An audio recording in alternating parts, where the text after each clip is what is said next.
Ron Smith. Yeah, I'll probably turn my camera off because it's fucking cold, bro. Yeah, we're live now. So, fix my motherfucking hat. It's so hot.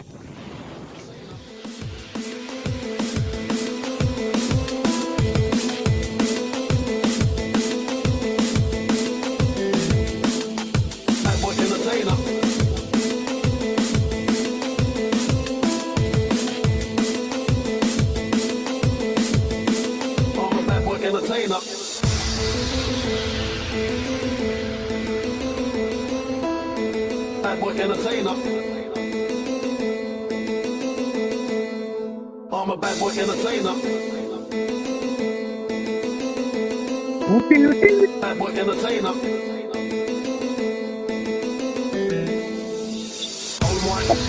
My team takes the version online, step on the rhythm on the track. More time there's not only back, behind in the back of the black. Losing my dance, spot in the back. I'm a bad boy entertainer, older root boy originator. All white, bad boy, DJ takes the version online, step on the rhythm on the track. More time there's not only back, only back, only back, only back, only back, on the back, back, back.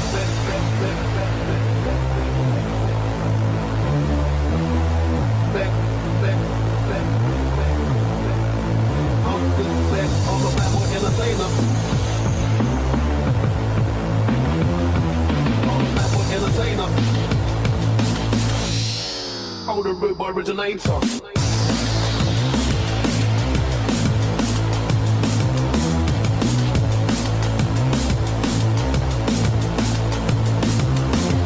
a bad boy entertainer. Older root boy originator.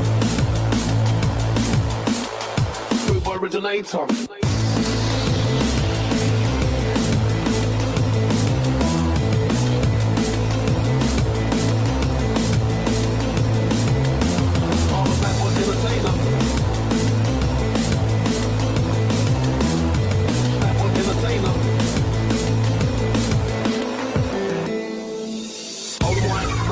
DJ Keir's the version online, sit on the rhythm on the track. More time there's not only back, behind in the back of the black. Losing my tail, smile in my back. I'm a bad boy entertainer, older root boy originator. Old one, my DJ Keir's the version online, sit on the rhythm on the track. More time there's not only back, behind in the back of the black. Losing my tail, smile in my back. I'm a bad boy entertainer, older root boy originator.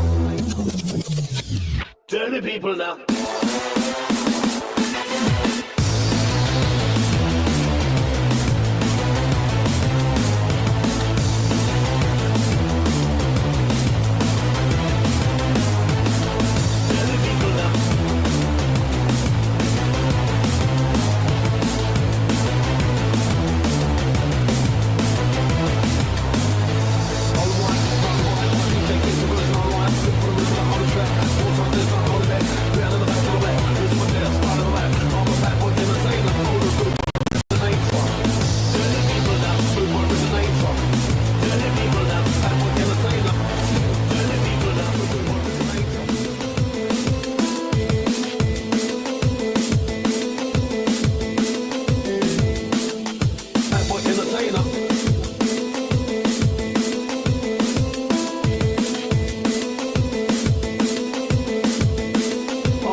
I'm a bad boy entertainer.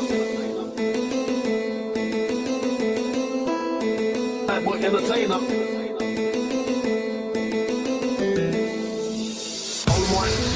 My DJ Keir's the version online, step on the rhythm on the track. More time there's not only back, behind in the back of the black. Losing my tail, spot in the lap. I'm a bad boy entertainer, older root boy originator. Old white, DJ Keir's the version online, step on the rhythm on the track. More time there's not only back, only back, only back, only back, only back, on the back, back, on the back, back, back, back, back, back, back, back, back, back.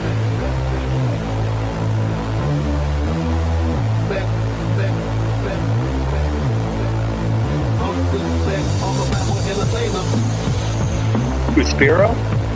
He won't do that. He don't blow his fucking head off. Older root boy originator.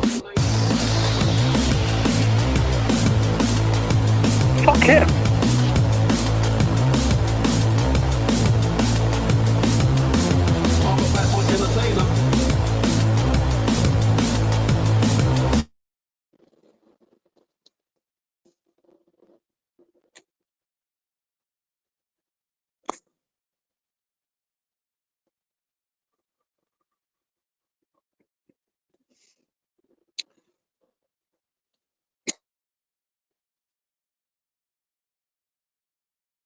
I don't care. Fuck his brother too.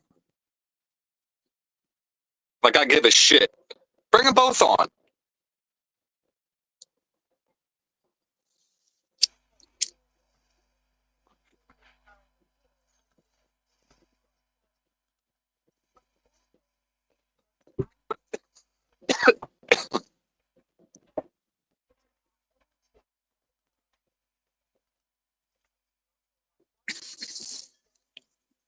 Listen, just wait. I'm on a live. Just wait for fuck's sake.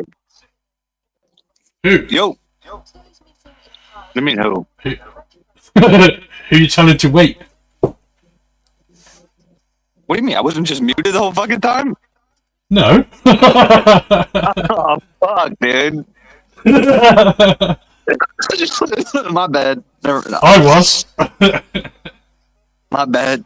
I couldn't see because the fucking comment was up. I love how Trump says, we talked wrong, we talked hard.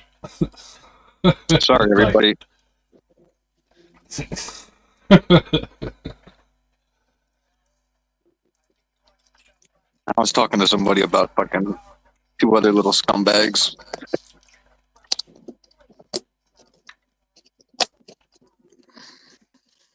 It's amazing. All the people that were waiting for me to get doxxed, nobody's showing up yet, bro. No? I don't know why. I mentioned. Daddy's right here. Isn't a European-led peace force called NATO? Doesn't it already exist and it's called NATO? You know what I mean? Before we go into it, could we just do like maybe 5-10 you sound seconds like of shit. Of course I do. Your fucking goddamn setup's fucked. It's not. Look, everything is. Hang on, let me just check. It's my fault with the fucking Android that never has any problems. That's right. Look, my iMac microphone is off. My USB in microphone is on. There you go. You sound great. Yeah, Yo, Hello, before we go into it, yeah, can you hear me let now? me just say hello to everyone. Yeah, hello everyone. Good to see you, by the way. Well, even before that, Coming. can we do a 5 to 10 second moment of silence for golf? Oh yeah, I only know about that because I saw it on Miss Potts posted. I saw a couple people post about it. I did see that she was ill. Somebody said that she was ill a couple of months back, but I didn't know. Like, when people say they're ill, I'm like, all right, they got a flu, they got pneumonia, they'll get over it. Like, I never expect death, bro. No, I didn't really know what was, what the situation was either. So, yeah. Come on. Yeah, prayers out to Golf Inspector General. Been around right from the start, wasn't she? I always remember your golf. I love talking to golf. Golf loved talking to me. That's why, I can't forget. She loved talking to everyone. She was always friendly to everyone. Always had a reasonable. She was always reasonable. Yeah, and she definitely brought a sense of reason to Tommy's channel when she was on there. Kind of brought him back down to ground a few times. So, and that sucks because like she emailed me about like coming on Tommy's and shit with Twiz and shit, and now it's like, damn, like I didn't respond to that email. Now I feel bad. Yeah, fuck, man, I can't take any more death. Don't even start me on that. Yeah, not good. So yeah, thoughts go out to her family and stuff as well. She was a lovely, lovely lady. Oh yeah. Where is she from? Do you know? No, because she didn't have an easy accent to read, did she? She just had a good old American. You know what I mean? Yeah. She just had like a good old American accent. She wasn't like. I wouldn't say she had a. Sweden. Oh, really? I was gonna say yeah, because like some sounded, accents. Yeah, she definitely sounded here, American. It's like well, I guess there too. Depending on which part of the UK you're from is depending on how strong your accent is. Like here, if you're from the South, You know, they got this crazy. Yeah, there's accents, different accents in this country are wild. I mean, and again, because this country's so small, you would find it absolutely bizarre, dude. Like, you could travel, I could travel 100 miles and you could hear probably at least 15 different accents. Do you know where I'm from, bud? Yeah. Where am I from? Pennsylvania. Yeah, but do you know where I'm from? Well, what, your family? Yeah. Yeah, from the Greek island. All right. So I've been there 1,000 times. Nothing would surprise me about the UK, my friend. I don't know. I think and I've been to Aruba. So until you can drive across your country in like 10 minutes, I'm good. Well, the funny thing with that is that I can probably drive coast to coast from here in not much more than that. Because you've got to remember, I live right down the bottom of the country. Yeah. What were you about? You say coast to coast. I'm talking one end to the other. Now, my main island in Greece, I can see one end to the other from the one end. But like Aruba, you can drive from one end to the other end in no time, dude. It's pretty cool. Hey, make peas in the house. What were you going to write, Fitz?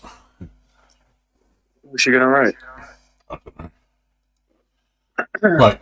So basically, I don't know if any of you guys have heard what the frick's been going on, but no administration in the house. Daddy's home. Big Don back in the White House. Put his foot down all over the world, basically, and he's come over to Europe. Well, he hasn't. He sent over Vance and Rubio and all of those guys. Now Europe's freaking the fuck out.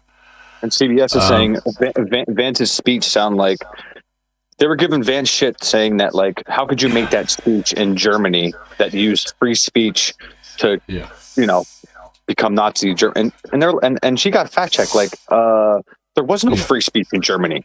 If you spoke out against Hitler, they killed you, jackass. I'm telling you, man, like our media is trying to sabotage our freedom. Yeah, they are. But, you know, our government is trying to sabotage mine. Yeah, I know. So I don't know what's worse. I mean, but I've been there. You know, the whole point of, well, have you? I mean, have you ever, has your president ever said, oh, we're going to put troops in Ukraine? Our president said we're going to blow up our own buildings and then put troops in the Middle East. That's even worse, right? Yes, so, but, well, I don't know. Is it worse than World War III? World War III. I mean, if there's no nukes, no. Well, this is it. It's like there can't be a World War III without nukes. The numbers, you know, the math doesn't math, because I was just having this conversation with Sky. The British military here, right? We have a total of 30,000 troops. Yeah. Right? It's not many. 1,500 people a day are dying in the war in Russia, Ukraine, right? 1,500 people a day. We've got 30,000. Work that out. It's like just around a month. Yeah, it's just around a month, and like all of our people will be wiped out. Our army would be wiped out. 30,000, 1,500. Dude, you're talking 15 days. Yes, it's crazy, right? 2 weeks. That's why I told you before when we were talking about like how strong you're. Like, okay. So then what? So then when you guys go over there and get in a fucking war, then you guys expect us to come over and help you? Like, is that what it is? Because we're on a completely different path trying to end this war with talks. Exactly. And the problem is that all the pussies in Europe, which, by the way, we're not part of the European Union anymore. This country voted to leave the European Union like years ago. We're out of the European Union.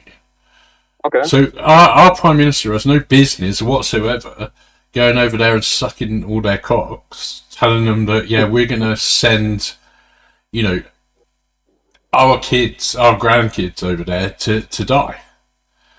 Like, but that's what he's doing. He's committed to saying this is going to happen. Zelensky wants a European army, which I don't really understand, because Europe already has an army.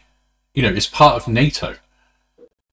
This is the issue. It's like, what seems to be missing here in amongst all of this scaremongering, right, is that if Putin is ever expanded what he's doing into a European country, it would trigger Article 5.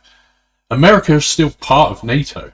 If Article 5 gets triggered, then America would stand by that, and yes, they would get involved, because that would literally be World War III. But if you guys go over there and start fucking helping Ukraine, we'll kick your ass out of NATO, because if Russia attacks you guys, we're not going to have no part of that shit. Y'all bringing this on yourself. You understand what I'm saying? If Russia attacks a NATO country, then we need to help. Then all NATO countries help that NATO nation. You guys think that what? Because you have the backing of NATO, that you're going to go over to Ukraine, provoke Putin, and then we're supposed to help you?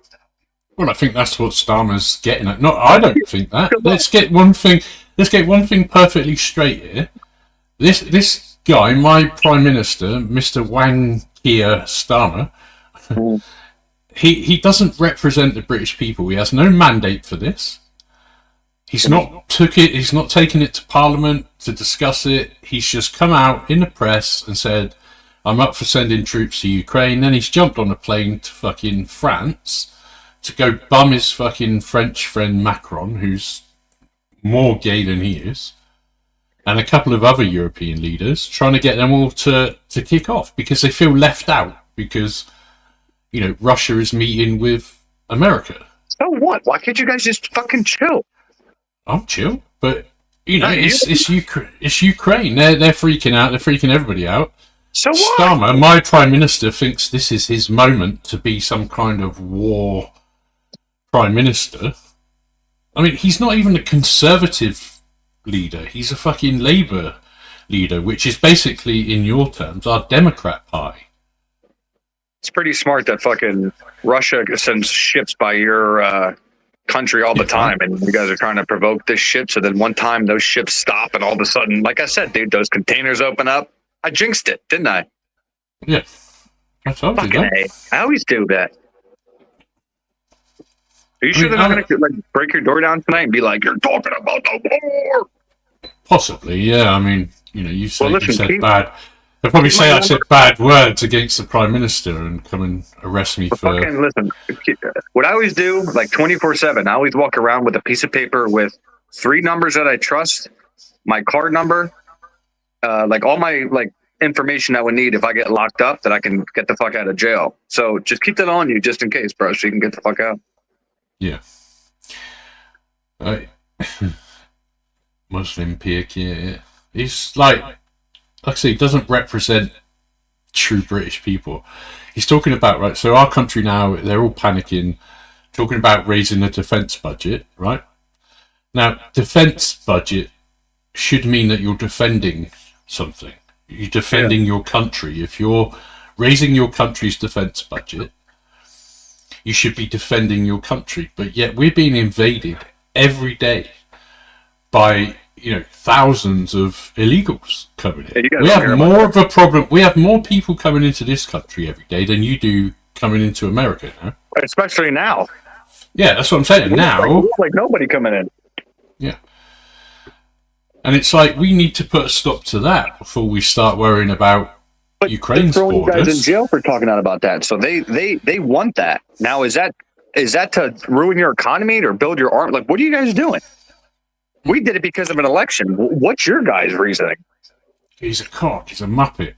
Nobody agrees with anything he says. I don't understand where he's getting this. He's the most unpopular Prime Minister we've ever had. That's a fact. He's only been in office for less than a year. He's already cancelled an election, which is a no. I'm also surprised you don't have a lot more people from the UK that tune into here and shit, because shit. I don't know how many people are actually talking about it. Quite a few, mate. There's quite a lot of, it's all over the British press. Obviously, your media's not covering it quite in the same way. I keep seeing shit that says this dude wants to send troops, this dude wants to send troops, and I just keep thinking to myself. That's why I reached out to you. I'm like, yo, what are you doing? Yeah, exactly. Well, and I'm like, well, I don't know. It's this dick has got it into his head that this is a good idea without anybody. It means your government, not you. Yeah, but he's supposed to represent us. I know. That's the problem. But he has no mandate for even saying such. And you know what's bullshit. so fucked up? Thank the Lord of Jesus, his name, that Kamala did not win, because she would be on board with your fucking. Oh, 100%. Oh, thank the Lord she lost. It would have been stepped up another gear, 100%. It is pretty much a trap, Scotty. That's what I'm saying. It's like it's a bait and hook, basically. If we send troops in there, and then it basically declares a war on us, which then. Well, here's the thing. I'm fine with World War III if there's a purpose. But if the whole premise on World War III starts because Russia went into Ukraine to take back their own territory they lost before in a war, that is the dumbest reason I've ever heard. I mean, sorry. With World War III, Hitler literally declared war on everyone. Do you know what I mean? He literally declared war with all the other European nations and America and everyone. Putin hasn't declared war with anyone. Like, you guys think your dick's too big. I don't understand. Like Russia's no joke, dude. Just because you guys see little footages of like drones, hitting Russians and shit. I mean, you think Ukraine's gonna put out videos of their fucking people getting slaughtered? Of course not. So, whatever. Yeah, we. Willie, why don't you run for some kind of office? Because I hate all those pricks, Leslie. Yeah, but that's the point. No. That's the point. That's why people like you should do it. Because you hate the system. You hate the pricks. You go in there and you do exactly what... But look, the richest guy in the fucking world, who's everybody's name knows, who has multiple companies, he's trying to do something, and they're trying to fucking get him out already, and like do this and do that. So like, I have a daughter I need to worry about, and there's so many political people that have came up missing and dead and shit like that because, they don't want you here, they don't want you there. I don't trust any of them. But if AOC can get into office, surely somebody like you with a brain cell can. That's on the Democrat side. Have you seen one Republican that's making absolutely no sense other than Mitch McConnell? Like, one. Just name me one. I wish I could find a Republican that's stupid, because I hate both sides, bro. But the Democrats always let me down, even when I give any of them a chance. They say some stupid shit that even common sense overcomes. But this is what I mean. Like,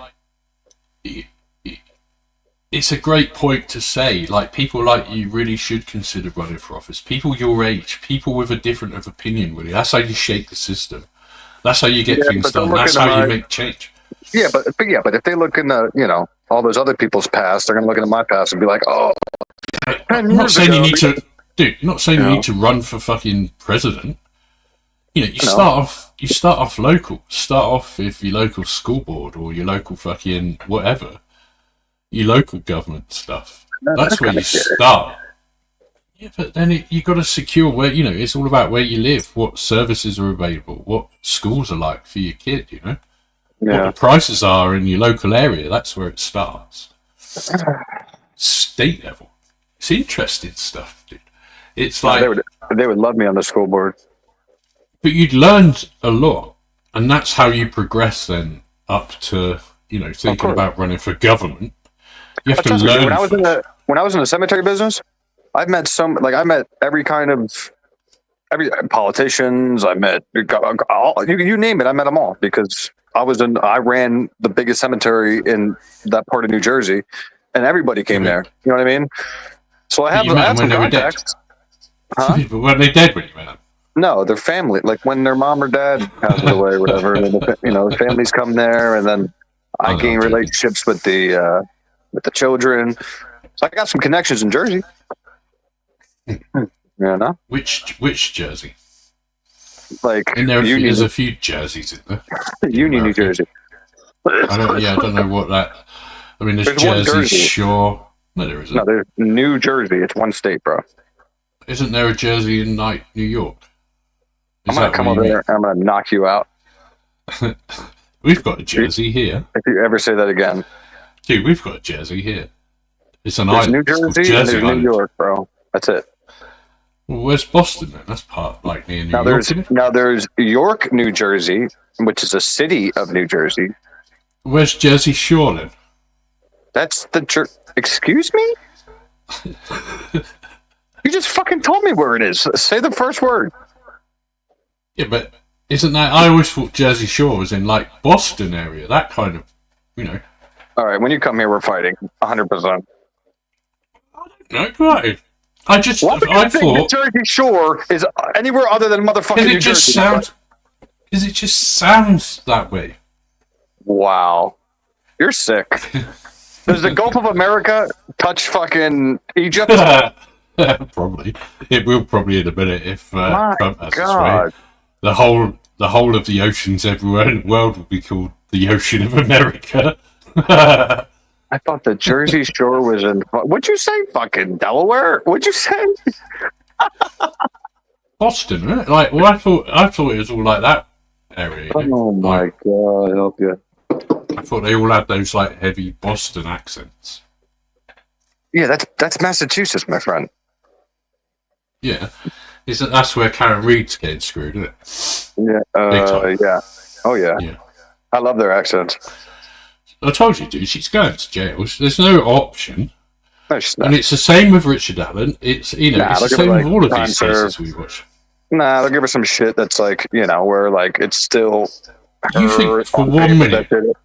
No. If you think for 1 minute Bev's not going to send her to jail, you fucking dreaming. The community would go absolutely ape shit if she goes to jail. They're not going to do it. What community? The community where she lives. They all want to go to fucking jail. People that are standing outside of the court, hundreds and thousands of people that aren't there for justice. They're not there because a cop was killed. They have no say in it. But it causes pressure, doesn't it?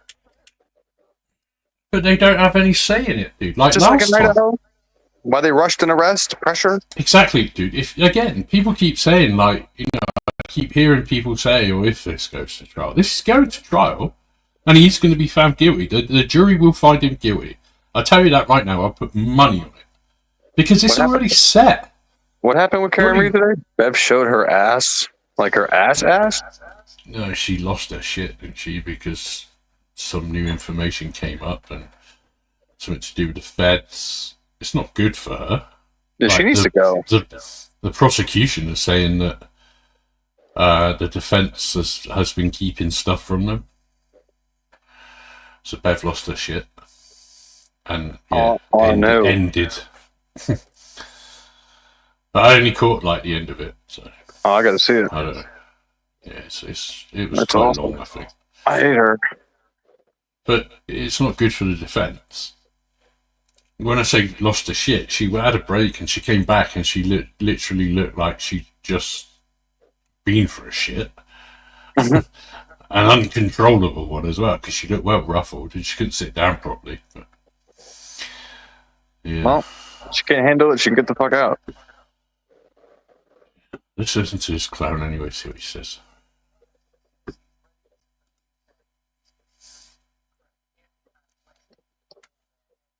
Can't hear it.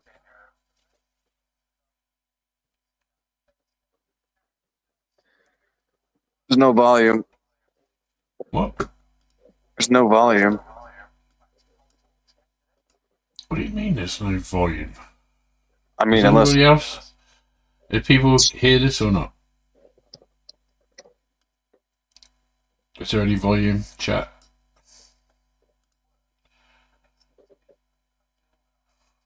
You still not hear that, Willie? No. Nope. Yeah, what up, Cold? Fucking hell. Try again. See? Everybody said no. Like you think I lie to you? Well, no, only because I know your audio's dodgy. No, your end is dodgy, my friend. Tell you now. Aimed at ending the war without involving the Ukrainian president. Can you hear it now? Yep. To put UK peacekeeping troops in Ukraine if and when the war there ends. He's in Paris right now for emergency talks with other European leaders about defence spending and how a ceasefire might work. The meeting has been pretty quickly organised in response to Donald Trump's announcement that he plans to hold talks aimed at ending the war without involving the Ukrainian President Zelensky and the rest of Europe. Yeah, Well, let's what's he speak got to to do our with it? political editor, Andy Bell, who's in the French capital for us tonight. Evening to you, Andy. And leaders there having to respond to... Can we put it in the extraordinary category, what happened last week? I think you can absolutely call the events of last week extraordinary, Dan. The government's coming here. I've really been rattled by what happened over the last few days, beginning with that 90-minute phone call between President Trump and President Putin. They didn't know anything about that before it happened. And the events then and since have really have them doubting how much they can rely on that previously indispensable, so reliable ally, the United States, not just when it comes to the UK, but also when it comes to the whole future defense. Everyone's heard about it. And the government's Why is this dude standing in the middle of the fucking road? To do next. He's trying to lead a protester. It's not officially an emergency summit, but it sure looks like one. The leaders of most of Europe's biggest countries are in Paris to work out what to do about Ukraine and what to do about the American president. So the German Chancellor stormed out of this meeting, didn't agree with any of it. So the doctors, you see the GP, they're saying... Before he arrived here, the Prime Minister had been visiting a hospital in the UK, but his words show he believes it's the security of Europe that needs some emergency treatment. That this isn't just about the front line in Ukraine, it's the front line of Europe and of the United Kingdom. It's about our national security. The front line of the United Kingdom, dude, is on our shores. We're an island. That's our front line. It's not in Ukraine. I get it. I get, like, Europe is a buffer, but as far as I'm aware, Putin has no intentions of invading the whole of fucking Europe. Now, if I thought otherwise, then yeah, I'd be a bit more up for this kind of shit, but I just think these guys are starting it. They're afraid of losing their cash cow, their money-making schemes, all this dirty money filtered through Ukraine. You know Zelensky lost $100 million. I know. Has no idea where it is. That's why we're done feeding that pig. Do you know? So all right, we've given fucking Ukraine like jets and weapon systems. Why do you think we're talking to Russia without Ukraine at the table? You think that's a coincidence? No, I agree. And Zelensky hates it, dude. He's running around crying to everyone, going, "We need a European army. Give me your money for army." It ain't his fucking money. Exactly, Mishka. He's a welfare queen. For fuck's sake, dude. This guy is like, honestly, he's so hated. Everyone hates this man. Security. I don't know how he got elected. We need to do more. Actually, I do. Step up in terms of. I do know how he got elected. It's because nobody voted. I didn't vote in the last election because I didn't want any of them to be elected. There was no option. That's how he got elected. Because people might, like me, let the system down. Of our collective response in Europe. Well, like I said, and by I hope that you I mean guys... capability. By that I mean playing our full part when it comes to remember the defense of the sovereignty of Ukraine, if there's a peace agreement, and of course when it comes to funding and training. Keir Starmer has said he's ready to put British forces like these, currently in Estonia, in harm's way in Ukraine as peacekeepers if there's a genuine deal to guarantee Ukraine's security. Nigel Farage is a dick. I'm just kidding. I don't know who that is. So look, don't get me wrong. Nigel Farage, you do know who he is. If you were to see him, he's hung about with Trump a lot. He's kind of not so friendly with Trump. Did you guys vote this guy in that's currently saying that he's going to put boots on the ground, yes or no? Just curious. He got voted in by the pure fact that a lot of the country didn't vote. Okay, so you guys... Because everyone was so pissed off with what we had, and there was no option. That was the problem. So people like me just didn't vote. Well, you should have got out and voted. So you guys... For what, though? For what? What would I have voted for? Look what we had before. Boris Johnson. He was no different, dude. We're already sending all our money to Ukraine. There was no option. That's the point. So it's like, yeah, we should have gone out and voted. But for who? For what? But you guys hated the whole, far right yada yada yada. Oh, they're terrible. So you guys made a devil's bargain, and now you really expect them to stop being the devil? Well, the problem is, it's like, so Boris Johnson was, like, from your point of view, he would have been like, well, he's conservative. Well, fucking Bernie. He's like Bernie. Yeah, but we have two parties here mainly, right? We have more than that, but it's either a Labour government or a Conservative government. Republican, Democrat, right? So Conservative Party would be the Republican, Labour would be the Democrat. We had Conservative Party for far too many years. They were running this country into the ground. And they were very heavily involved in sending all this money to Ukraine. People had had enough. Labour never ever said they wanted in on this war. You know, they're meant to be like the peaceful party, the people's party. When it turns out that Keir Starmer's just a raving fucking lunatic, you know, and a warmongering prick. So it's like they want to increase all of our taxes on everything to pay for this shit, and it's like, no, it's not going to happen. Yeah, but here's the thing. You guys also said a lot of other shit wasn't going to happen. Oh, you're not taking our this, you're not taking our that, and it's gone. Yeah, when's enough, dude?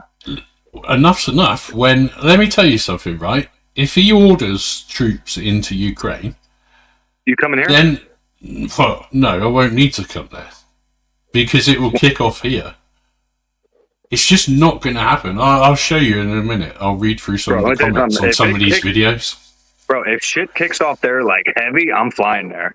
I'll be right in the mix with you, dude. I don't give a fuck. I swear to God, I'll be on a plane the next day. Yeah, it's like, you know, yeah, it will kick off if they start telling people they've got to send their kids to war, dude. This country will not stand for that. With this, nobody wants a war with Russia here. No shit. We don't want that. We don't want that. No more than you want that there. Yeah, what's pissing me off because we're trying. Because, like I said, you know, I see my country. I'm not gonna say you and me. I see my country's leaders currently trying to put an end to this, and I see your current leader trying to escalate this. Yeah, because they're panicking because your country is trying to end it, trying to end their fucking cash machine. That's what it's all about, dude. They're all panicking a bit like all your fucking Democrat people over there. All panicking now because everything's being exposed. Which is why I told you, you know, they have like 1.2 million people. Like China has 1.2 million people in their infantry, like people to go to war, not reserves, people. 1.2 million. You said you have 30,000. Yeah. And like China and Russia are friends.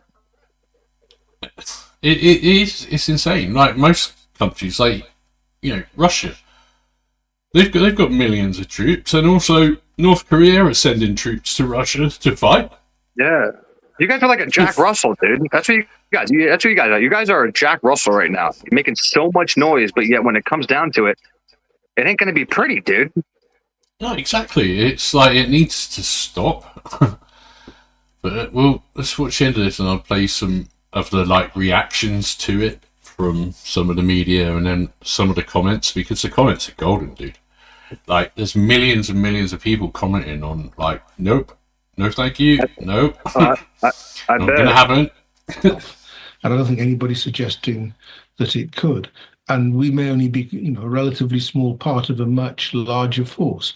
So if nobody else is prepared to do very much, then the UK won't be doing it either. The fear is President Trump and President Putin are getting ready to do a deal over the heads of not just European powers, but of the Ukrainians themselves. And Russian and American officials are due to meet tomorrow in Saudi Arabia. The Ukrainian president is also in the Middle East, in the United Arab Emirates. No, he's not. But he says he won't be part of that. He went home early. Ukraine is not participating. Ukraine knew nothing about What did you do, Meg? Ukraine regards any negotiations on Ukraine without Ukraine as negotiations with no result. And we cannot acknowledge Trump already said what he's going to do, arrangements about us. He said he's talking to Putin right now. And we then they're will going to not talk to recognise Zelensky. such agreements. Then they're going to get it both together. These fucking media Meanwhile, outlets on the have ground, no the idea. killing- But also, you know, it's like Rubio came out and said, it's like we have stuff to talk about with Russia that isn't necessarily to do with Ukraine. Exactly. You know, we've got a whole relationship to build with Russia on many levels. This meeting isn't just about Ukraine. So why should Ukraine be invited? Yeah. You know what I mean? It's like, I get it. Don't get me wrong. I'm completely on the... Ukraine just bled us dry and lost $100 million of money. Who cares if we don't let them in this talk? They deserve it. But this talk is really, like, not the whole conversation wasn't just about them. It's about, you know, there's a lot of stuff about trade, about oil, about gas, about, you know, all sorts of stuff. You know, I'm sure all of these huge countries, you imagine if people work together. You imagine if, like, if all these countries got along. Imagine if China, America, Russia, Europe, Britain, imagine if they all got along and put all of this stuff to good use rather than trying to fucking kill each other. We could take over the world, which means that there's just fucking peace. Yeah. They don't want but peace. Then there's no money in that. There's no money in peace. But that's the thing, there could be. Because there wouldn't be so much competition. So there would. Can you imagine if the whole world shared its knowledge and its trade of things and its technology? I understand, but do you know how many people like me and you have sat down and many civilizations before this and said, imagine if we all just got along and then all of a sudden fucking they come into the villages and slaughter everybody. Yeah, it sounds great, but it's just, unfortunately, it's just not going to happen. But look at it another way, really, right? So let's say all of this causes a war between the UK, or, you know, like Europe and America, right? Yeah. So it creates this whole bad relationship, this whole, like, we're basically at war with each other. So does then that means by a technicality that you and I would be like enemies? Yeah. Do you know what I mean? And it's like, that's not decided by us or anything that we stand for. That's decided by these idiots sitting in rooms. And that's what's wrong about it all, is that we think we have a choice, but we don't. Because we're always told that it's the majority. But, you know, how do we know for real that it's always a majority making these decisions? Because it's definitely not in this country. I don't trust my government as far as I can throw it. With everything that's coming out, they've been lying to us about every fucking thing. To be honest, I want them to look into the starving children in Africa that I had to put up with the commercials for 15 years about saving the children. I bet none of that money went to the fucking kids because they're all still fucking starving over there. Exactly, dude. It's like none of that money went over there. None of those millions. I want to see where the money. I want to see where the money in cancer research went to. All that shit, bro. It's all fucking fake. Yeah, it is. You go to Africa, dude. It's not changed since I was like a kid. Since I was a kid, like, and in the 80s, people fucking Band-Aid and all of that stuff. You know, like big concerts raising money for the starving people in Ethiopia. It's like go to Ethiopia on holiday now. Think people aren't fucking starving there still? You're living in a dream world. It's no different. None of those people ever saw a fucking dime of any of that money. None of them. Yep. I volunteer. I phoned up WaterAid, right? And I said, look, I'll go to Africa and I'll help dig wells, water wells. Yeah. And they were like, well, what religious organisation are you involved with? And I said, well, I'm not. And they said, oh, well, you're not baptised? I said, no. They said, well, I'm sorry, but we only take volunteers that have been baptised. I'm like, what? I said, I'm literally offering to come and dig wells for water, to supply water for people that desperately need it. And you're saying I can only do that if I've been, like, initiated into your cult. She hung up on me at that point. But do you see the... Why'd they have to leave Santorini? They got kicked out? Santorini. So she had family in Santorini. Yeah, because of the earthquakes. You're not seeing the earthquakes going on there, will you? They've evacuated like most of the people that live there. Holy shit! Over the last quite a while, couple of weeks, it's been pretty bad. I didn't hear shit.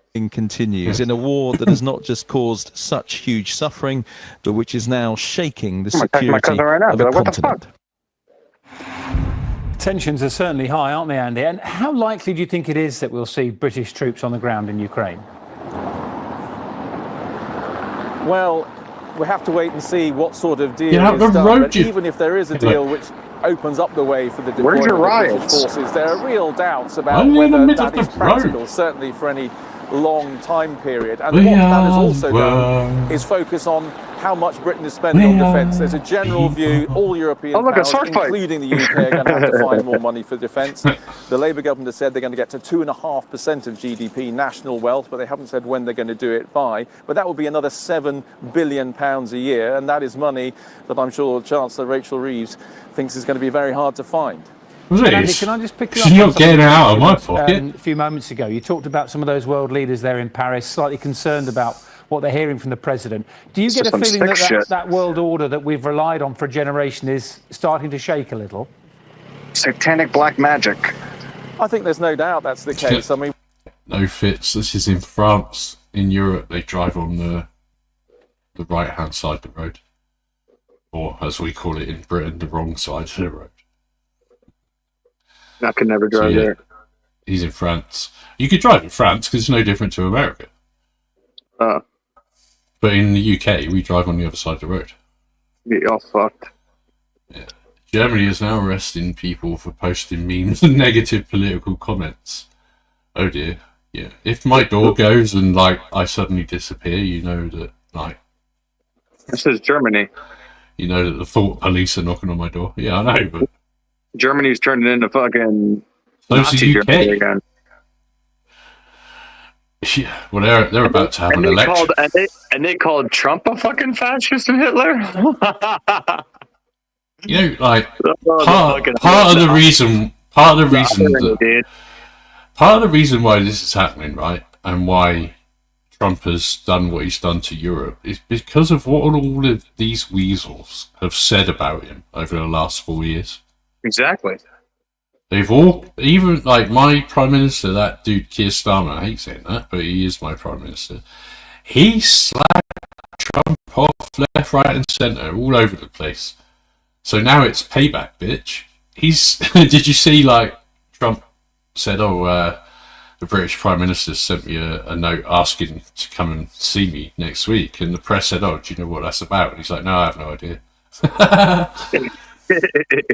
You know what I mean? He knows exactly what it's about. He's like, I don't know. Yeah, he knows better than to fucking get mad or give him any information. Remember, he had 4 years of training, bro.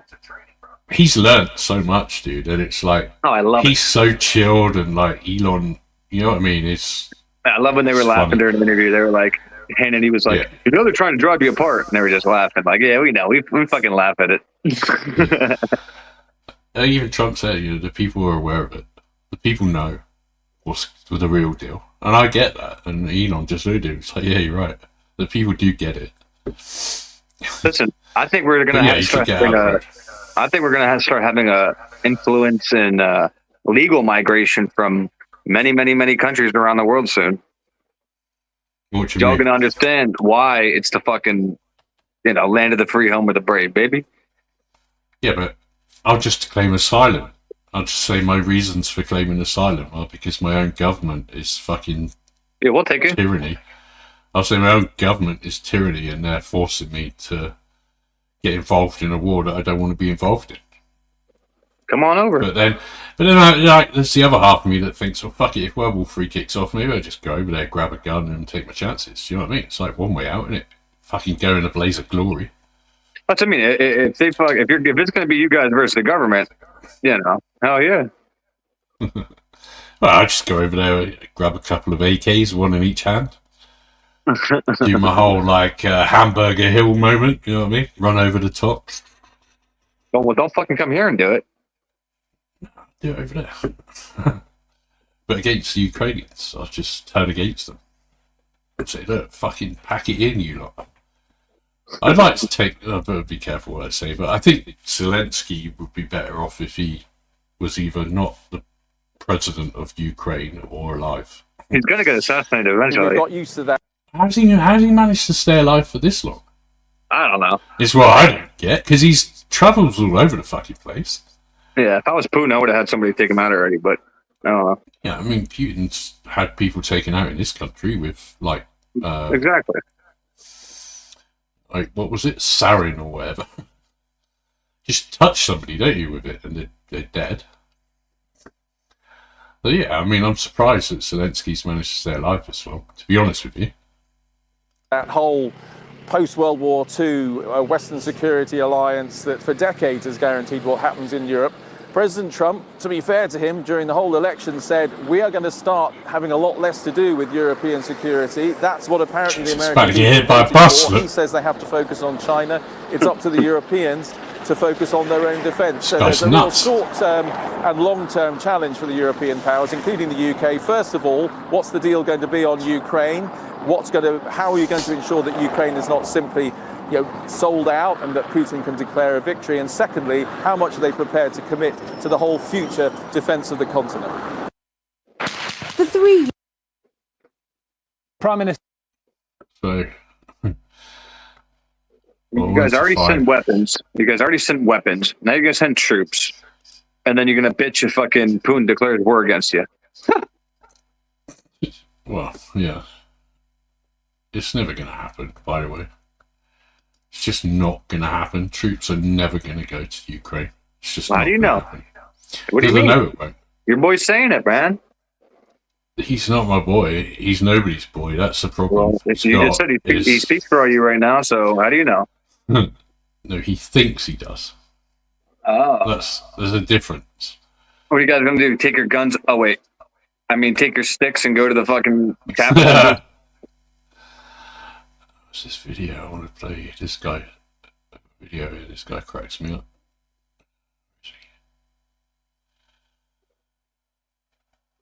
Past it.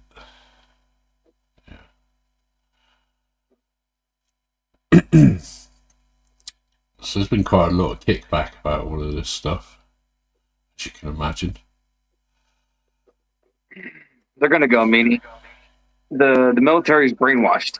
Whatever they're ordered to do, they're going to do. Who? Your military. My military? Like this military? Yeah. If he says we're going to go it's not like all of them are going to be like, we're not going. No, they're going to go. I don't know. That's how I'm not totally confident that would happen, if I'm honest with you. So they brainwashed the shit out of you. Okay. Let's have a listen to this guy. This guy's called the Angry Bootneck. Do you know what a bootneck is? A bootneck? Yeah. No. Squaddy, basically, British. So he was British Army. Just see what his take on this is. Evening, ladies and gents. How are you doing? Today, there's a fantastic story on the homepage of the BBC. It's obviously about the most unpopular Prime Minister in recent history, announcing that he's going to put boots on the ground in the most unpopular war in recent history. But the story is hilarious because this is without doubt the most aggressively homosexual posed photograph between two elected world leaders that I've ever seen in my entire life. Are you ready for it? Europe must play full part in Ukraine, PM says. Homosexual. And there is what I can only assume is self-serving French weasel Macron, who appears to be the top in this relationship. And on his right, the charmless, androgynous android, the beady-eyed little snitch himself, Keir Starmer. It's amusing that all of his supporters call everybody else a gammon as well, because look at the state of him there. He looks like a bipedal pig with NHS gigs on. And his right judging hand's by on his that ass. photo, he is definitely catching, not pitching. Brilliant, that, innit? Brilliant. I can't believe they signed off on that and let the BBC or anybody else publish that photograph. Even the way he's holding his hand, like Macron, on top like that, like he's his girlfriend.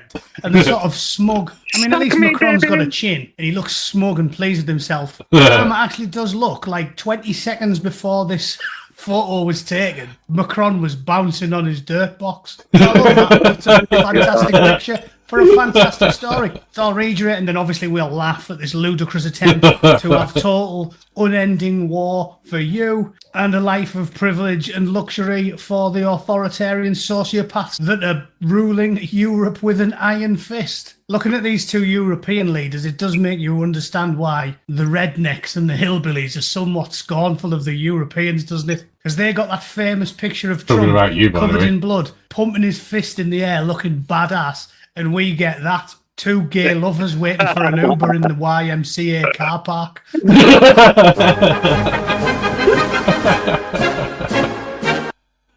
So yeah, this guy's called the Angry Bootneck.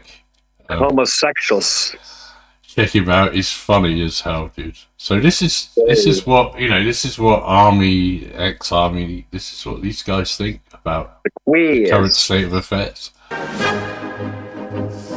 Okay, to the story. Everyone's kids must play a full part in Ukraine, except the prime ministers, of course. European nations must play a full part in ensuring Ukraine's security in the event of a peace agreement with Russia, Sir Keir Starmer has said. Yeah, peace agreement. Well, you need more war when you have peace, don't you? That's like saying you need more up when you have down. What are you talking about? The Prime Minister has said Europe needs to step up its defence capabilities in the face of generational security challenge that Moscow poses. Sir Keir's remarks came ahead of his arrival in Paris for a summit of European leaders to discuss concerns over the US-Russia talks on ending the war. Can you believe that? Trumpy bears turned up and said, right, we're going to stop the war. And the European leaders, because they're all benefiting from it, they're going, whoa, we can't have less war. How many times have I said it? The left-right paradigm is gone. The left are the warmongers. The ones who call themselves tolerant and peaceful and progressive and liberal. Yeah, right. The warmongers. The Guardian reads like the most jingoistic Adolf-era propaganda pamphlet these days. The Independent, the BBC, they love war because journalism is a nice middle-class profession, don't you know? So none of their kids are the ones who get scattered across the battlefield. It's easy to see what they get out of a war, isn't it? He is expected to urge his counterparts to commit troops to a peacekeeping force in a potential peace deal after writing he was ready and willing to put UK soldiers on the ground to help guarantee Ukraine's safety. Yeah, you know, well, of course he is ready and willing. You know what I'm ready and willing to do? I'm ready and willing for Keir Starmer to put his cock in a mousetrap while I stand by and watch. Easy. I'm game if you are, Keir. This is why you're ready and willing for that. Everybody from the UK, right, bro, when they come to Greece, to me. I love them all. Other than if I split my sides and die laughing, watching you howl in agony, because that's how much I hate you. In terms of our collective response, and by that I mean playing our full part. And when you guys say it, it sounds so nice. Like when I say so, I sound like an asshole. When you guys say something, it's mean, but it's like I swear to God, dude, if I came to the UK and we went out for 2 weeks straight to the bars, even if dudes got in my face talking shit, I would never get mad, ever. I love that, dude. And you guys are the ones that want to fucking have war? What? But he's not being like... You guys are supposed to be the, like, etiquette, you know, more etiquette, fucking, you know, higher standard shit, bro. What's going on? But that's what I mean. He's not getting angry and ranting, is he? He's enjoying himself. He's laughing at the situation. Sovereignty of Ukraine if there's a peace agreement. And that's it. In summation, Trump's obviously been saying for years civilians. I mean, that the European leaders. nations need to step up and play a greater role in spending on defence. This has been obvious for years. You know, you can tell how it's been obvious for years because in 2016, they were all pointing and laughing at Trump whenever he said anything.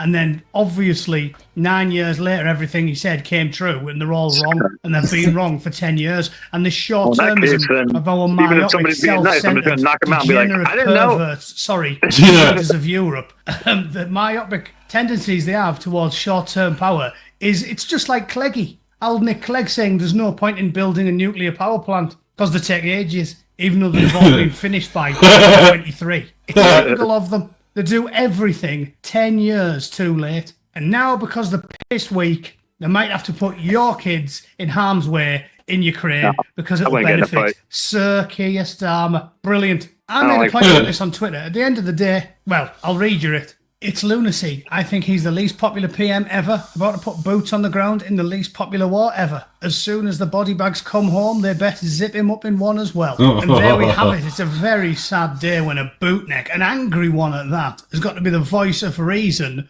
when it comes to waging war. This is what I'm saying about everything being upside down. The angry bootneck is anti-war, and Owen Jones loves it. He loves it. Laurie Penny, she loves a bit of war. All the lefty women, fat middle-class left-wing women who work for the BBC and the Guardian, they love do your war. leftists look like our leftists? Don't. Even I never saw that coming. But that's me for the day. I'd love to know your opinions on this story. Do you think Keir will be onto a winner if he puts a few thousand British boots on the ground and they promptly get turned into paste by a multi-launch rocket system? I'd love to know your thoughts, so please put them in the comments, and I'll see you all tomorrow. All right, thanks for tuning in. Total Pip. Cheers. Yeah, like I said, dude, if somebody came up, and I came there, if somebody came up, called me a fucking bootnecker and all that kind of shit, there's no way I could get mad.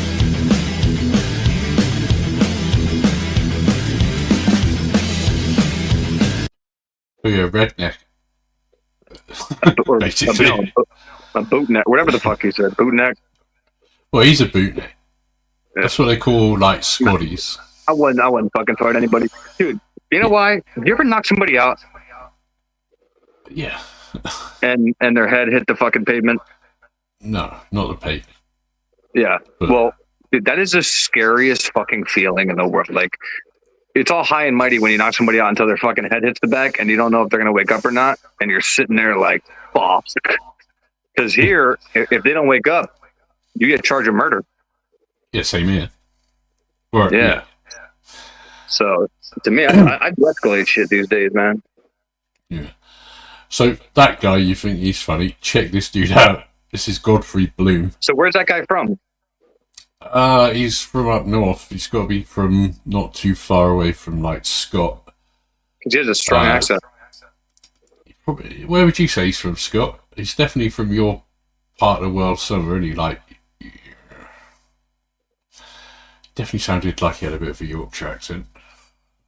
Scott has the fucking hardest accent I've ever heard. I guess to you.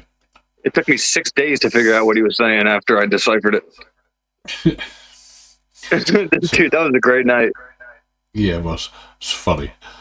Right, check this guy out. Check Godfrey out. You'll like this. Let me, hang on. Who was that chick that kept coming up with no volume? Who was that? Oh, it was nothing half-assed, wasn't it? She, mic wasn't working. Nothing had a delay. And then there was one other person, but she couldn't hear shit for like an hour or 2 hours. Ellie. I can't remember who that was. Ellie. Was it? Oh, yeah. Right. This is Godfrey. Let's check out Godfrey. I think you'll enjoy Godfrey. For an older dude. This is what you probably think of as a stereotypical English elderly person, right? Yeah, where's his teeth? He's got plenty of teeth. Check him out. Well, greetings to you. I bought for the first time in many, many years. Yeah, see, I let this guy kick my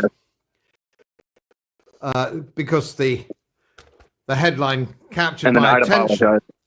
I then read an op-ed by General Dannett, and of course I read the editorial.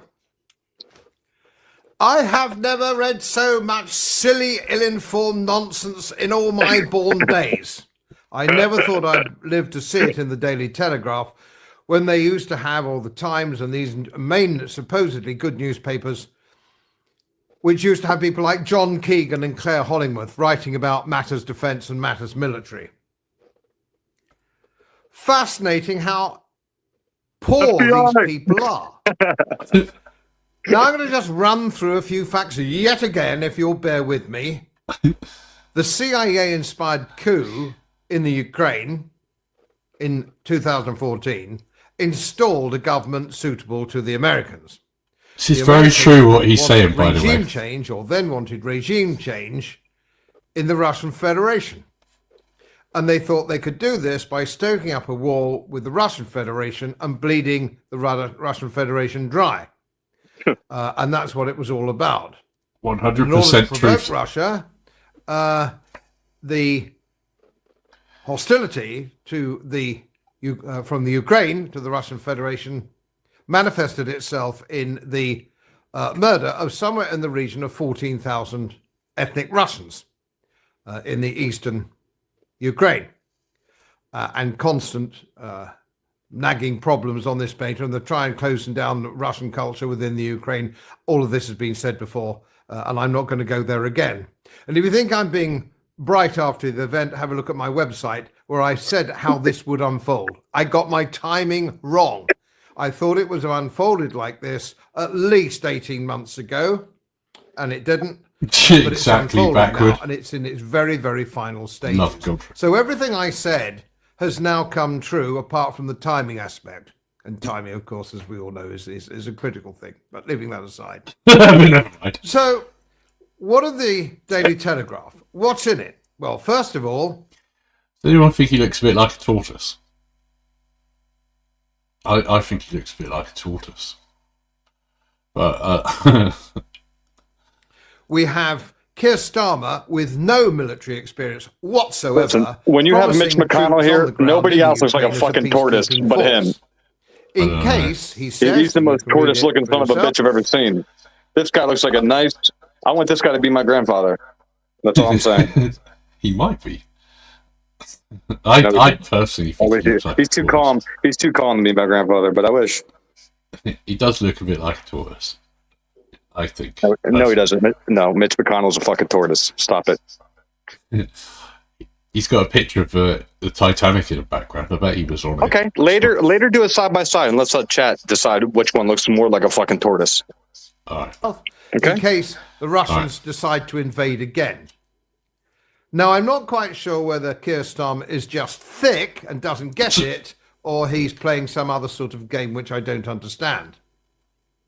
The only reason that the Russian Federation and the Ukraine war started is because the Russian Federation will not accept, under any circumstances, Ukraine membership of NATO. They've made that very clear. Any more than the Americans would tolerate, all those years ago, missiles in Cuba from the Soviet Union. It's on their doorstep. And there's a double reason for that now. And that is hypersonic missiles. Only the Russian Federation have the technology for hypersonic missiles. Of course, the Americans will catch up. They will catch up. They're bound to catch up. And that means NATO means American bases. And that also means that hypersonic missiles could be within just a few minutes strike of Moscow. That's something that the Russian Federation simply cannot tolerate. They can't tolerate that any more than the Americans would tolerate those missiles in Cuba. Exactly. And is this the fight for democracy? Well, Zelensky is busy locking up all the opposition. He's cancelled his elections. I wonder where Keir Starmer got that one from. So he's cancelled elections, so the Ukraine is not a democracy. And they're still carping about Putin being an oligarch. Well, he was elected, which is more than we said for Zelensky. So Ukraine is not a democracy without an election, and they need to find a new leadership under a fair, supervised plebiscite. And that's something else. So let's get away from this situation of being, the big ugly Russian bear is intimidating Ukraine. I kind of feel like he's a bit too close to being in your face. You got a little wiener saying that. I said you have a little wiener and some funny nuts. Okay, yes, sir. He looks like one of those people. It's like one of those people that when he's talking to you, he gets really close. I spoke to a doctor at the hospital today, and he literally stood within about 4 inches away from my face. Bro, it was like phone's on the counter right now, and I'm all the way up here. Where? And I only said that because they were talking about the certain movie. So you're all the way up where? All the way up here, dude. My fucking phone's on the counter. Up where? Up like fucking 2.5 feet from my phone. You're saying that I talk like I'm right next to you. No, this dude, I said. Oh, never mind. Sorry. I think you said Willie reminds me of somebody that stands right next to your face when he talks to you. No, this guy. Not you. I said I spoke. Yeah, this guy. Look, it looks like he's right in your face when he's talking. Gotcha. Ukraine, and they're a nice, peace-loving democracy. They're not. Godfrey. They're not. Never were. It's a corrupt basket case of a country. You can see that on my website with the number of Maseratis, Lamborghinis, and Ferraris driving around Monaco with Ukrainian number plates. Your money. Yep. Taxpayers' money. American taxpayers' Your money. So that's the problem that we have with Keir Starmer, who thinks by putting a few... we don't have an army. We don't have an army. It's 50,000 all told. So it means you could probably only deploy 10,000. Let's get real. The Russian Federation have 1.5 million men with a centralized command structure now under arms. Over half their army is combat experienced. And those old soldiers watching me today, and I know I have plenty watching me, know that combat experience is immeasurably a powerful thing. So we are not in a position, even with American help, to do anything from a military We're not perspective. helping you, bud. Other than going to a full-out nuclear war. Zero help. Do you want that? Does your family want that? Do you give a shit about what's going on over there when you're worried about your family? Do you want a nuclear war? Of course you don't. Nobody does. So we are where we are. I think Godfrey's probably only a couple of degrees away from dementia, but I love him to bits, dude. He just says it how it is, yeah. Now let him go. You want that? Sounds like he's not better than me. Yeah, but he sort of, like I say, he's very close to losing it all the time, you know? Yeah, well, we had a guy with dementia run our country, so he's all right. Yeah, he has to put himself back in a couple of times. It's quite funny. He's a great guy. Sort of guy I'd like to...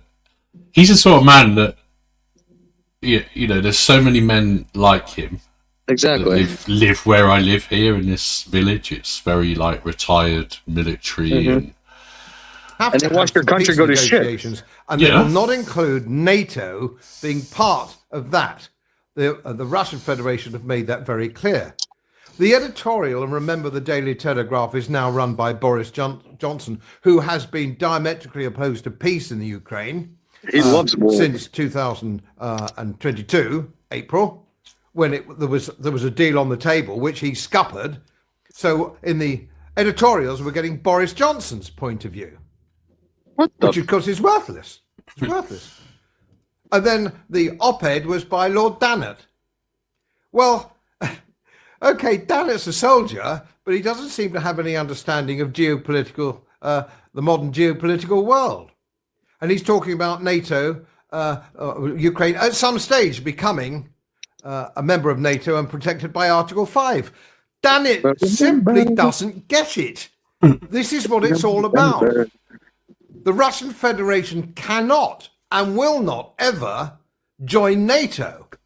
And Trump, God bless him, Trump has actually realized this and said so. It's not going to happen. And as soon as we get some real politic in this, the better off we'll all be. So we are Ukraine, where we are. Not Russia. And we have to deal with where we are. And it was a war of the West's making. Not of Putin's making. He doesn't want to run a shithole in the Western Ukraine. He just wants to make sure that the Russian Federation is strategically and politically and militarily safe. Don't write to me and tell me that I'm some kind of Putin apologist. I'm an associate member of the Royal College of Defence Studies. I've been published military historian. I know what I'm talking about, all right? I'm not a political stooge. So don't write to me with that bloody nonsense, because it's very annoying, and I've said it before. I hate email. So let's sit down, let's have peace. And if we'd done this in April 2022, we'd have saved the lives of probably over 600,000 young men. He definitely doesn't fucking ignore the trolls. Think about it. No. This unnecessary war, most wars unnecessary, could have stopped then. It can't stop now under some sort of negotiated settlement. The Russians will call the shots because the Russians have won on the battlefield. You do not need the brains of bloody Field Marshal to understand what's happened. Lord Dannatt, wakey. Let's hope for peace. Wanky, Let's wanky, aim for wanky. global peace. Now that scared me. Let's don't have another fight in the Middle East, another worthless war in the Middle Winky, East winky to me. against a country of the CIA's choosing. Peace is a good thing. So, Starmer, understand this matter, understand it, if you will, for goodness sake, and let's step back. Let's eat some cake. From a potential British world. Let's have a cup of tea. We don't want a third one, do we? Please, politicians and old soldiers, Somebody in chat, have a tell me where look they're at from. the First World War We'll and be the best Second friends World War, forever. which is the same war in two parts.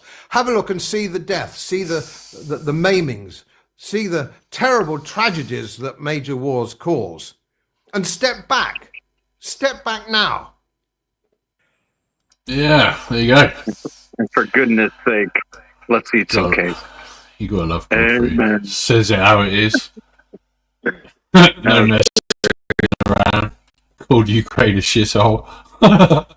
Too queer. Can you call him a two-tier queer? Yeah, called him all sorts of stuff. Two-tier queer. You guys use queer. You guys use queer more like more frequently, and people don't freak out like over here, right? Queer is a very, I guess, probably one of the softest ways of, saying it. But like, my dad called me a queer all the time, like growing up, fucking around. So like, you know what I mean? Your dad's probably my age, isn't he? So it's like, Yeah. That's a more acceptable word for people my age. Yeah, growing up, listen, dude, growing up, my dad would have If somebody my age, he called me the F word too, like, but 3 letters. He'd say it all the time, be like, yo, and I'd be like, what's up? And it was just, it was normal, you know what I mean? And that's why I have a hard time being accustomed to today, because it's not normalized anymore. But to me, it's like, wait, they're freaking words. If I don't hate that kind of person, yeah. But the thing is, isn't there a Q in their funny alphabet? It's like queer is one of their things, isn't it? So it's a legit thing. Whereas I don't think the F word is. Like, who the fuck would be? I don't understand. Yeah, but queer also means like, a bit strange. It's a bit queer means a bit strange. There you go. So you have 2 different meanings, just like gay. Gay's happy. Gay's you like the was it same sex? So everyone used the word gay to describe like happy. Exactly. If there's 2 meanings to it, it's not that fucking serious. So if I say queer, it doesn't mean I don't like. Yeah, but the thing is, as we've had this conversation before as well, and like even with the F word, there's 2 meanings of that, because there's something we eat over here. And it also means a cigarette. The short version of it does, yeah. Like I could say now, like to anyone I know, quite acceptably, like have you got a fag? Yeah, which means a I'm cigarette. going to go and have a fag. I'm going to go and smoke. Yeah. Yeah. But if you say it with the double G, then it's different. Even though here it's a food. It's like it's food. Yeah, like my dad never said that to me, because to me like that and like that to me is that like bad, Yeah. because it offends. But you can't have fucking 10 different words that offend you. Fuck out of here. You know what I mean? Have 1, 2, 3. That's what I mean. It's like 15. it's too much, isn't it? It's like. Yeah.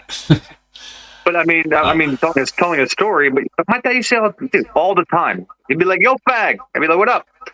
And then it was like, call it like I say, "Malaka, yo, Malaka." It was his version, because he's Pennsylvania Dutch. He's not Greek, because he adopted me and shit. But that's just how fucking he talked to me growing up, and he loved me, and it wasn't hate talk. It wasn't nothing like that. It was, just. I don't know, dude. Different times, I guess. Yeah.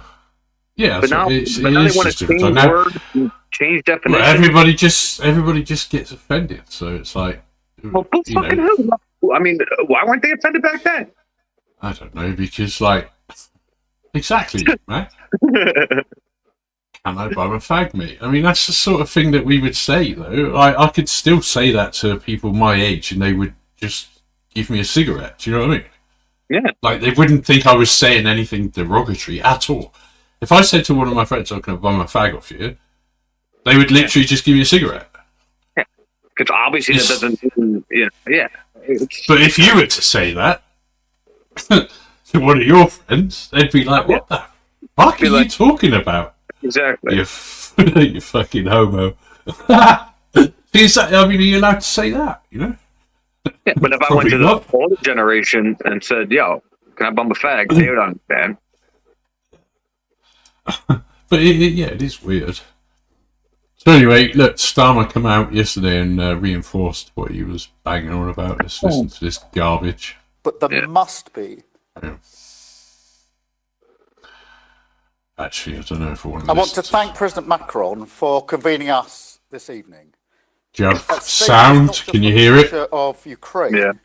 It is an existential question for Europe as a whole, and therefore vital for Britain's national interest. This is a once-in-a-generation moment for the collective security of our continent. Only a lasting peace in Ukraine that safeguards its sovereignty will deter Putin from further aggression in the future. Now, recent statements by the US administration should not come as a surprise. Well, apparently.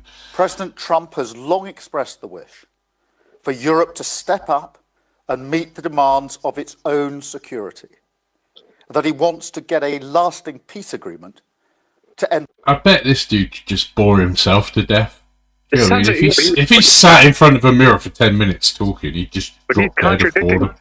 But he's contradicting himself, talking about peace and shit, and then talking about more war. Yeah, exactly. The war in Ukraine. That's what that other guy said. That you know, the bootneck guy. He's like, yeah, we want peace, so we need more war. It's like, what? How does that make sense? And all these people called Trump the fucking fascist. So That's today's insane, informal bro. meeting of European leaders. Yep, exactly. Was David. a vital first step in responding to that challenge.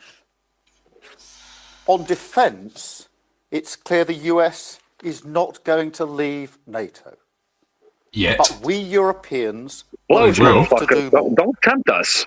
The issue of I'm sure Trump will do it if he we'll be perfectly fine, bro.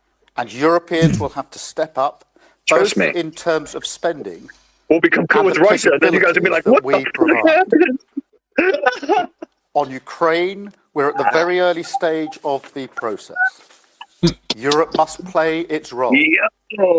And I'm prepared to consider committing British forces on the ground. Fuck alongside others. Starmer. If there is a last What others? What others have Hold on a second, brother. Let me just say one thing. Please, for the love of God, do not be surprised. Y'all can call us whatever the fuck y'all want if it happens. But don't be surprised if we're meeting with Putin right now and we're like, yo, this fucking dude's level-headed than fucking half the countries in NATO. And all of a sudden, hold on a second. All of a sudden, we pull out of NATO and we're cool with fucking Russia. Because now you have USA and Russia that are cool. And if China's cool with Russia, who the fuck's stopping that alliance? So y'all better think.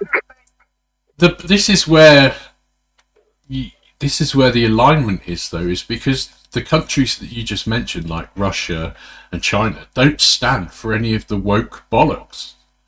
They laugh at it. They laugh at people like Starmer. And who doesn't stand for it anymore? Don't be surprised. Well, yeah. I mean, you know. Yeah. I agree with you, dude. I absolutely agree with you. I don't agree with any of the shit. You know I don't.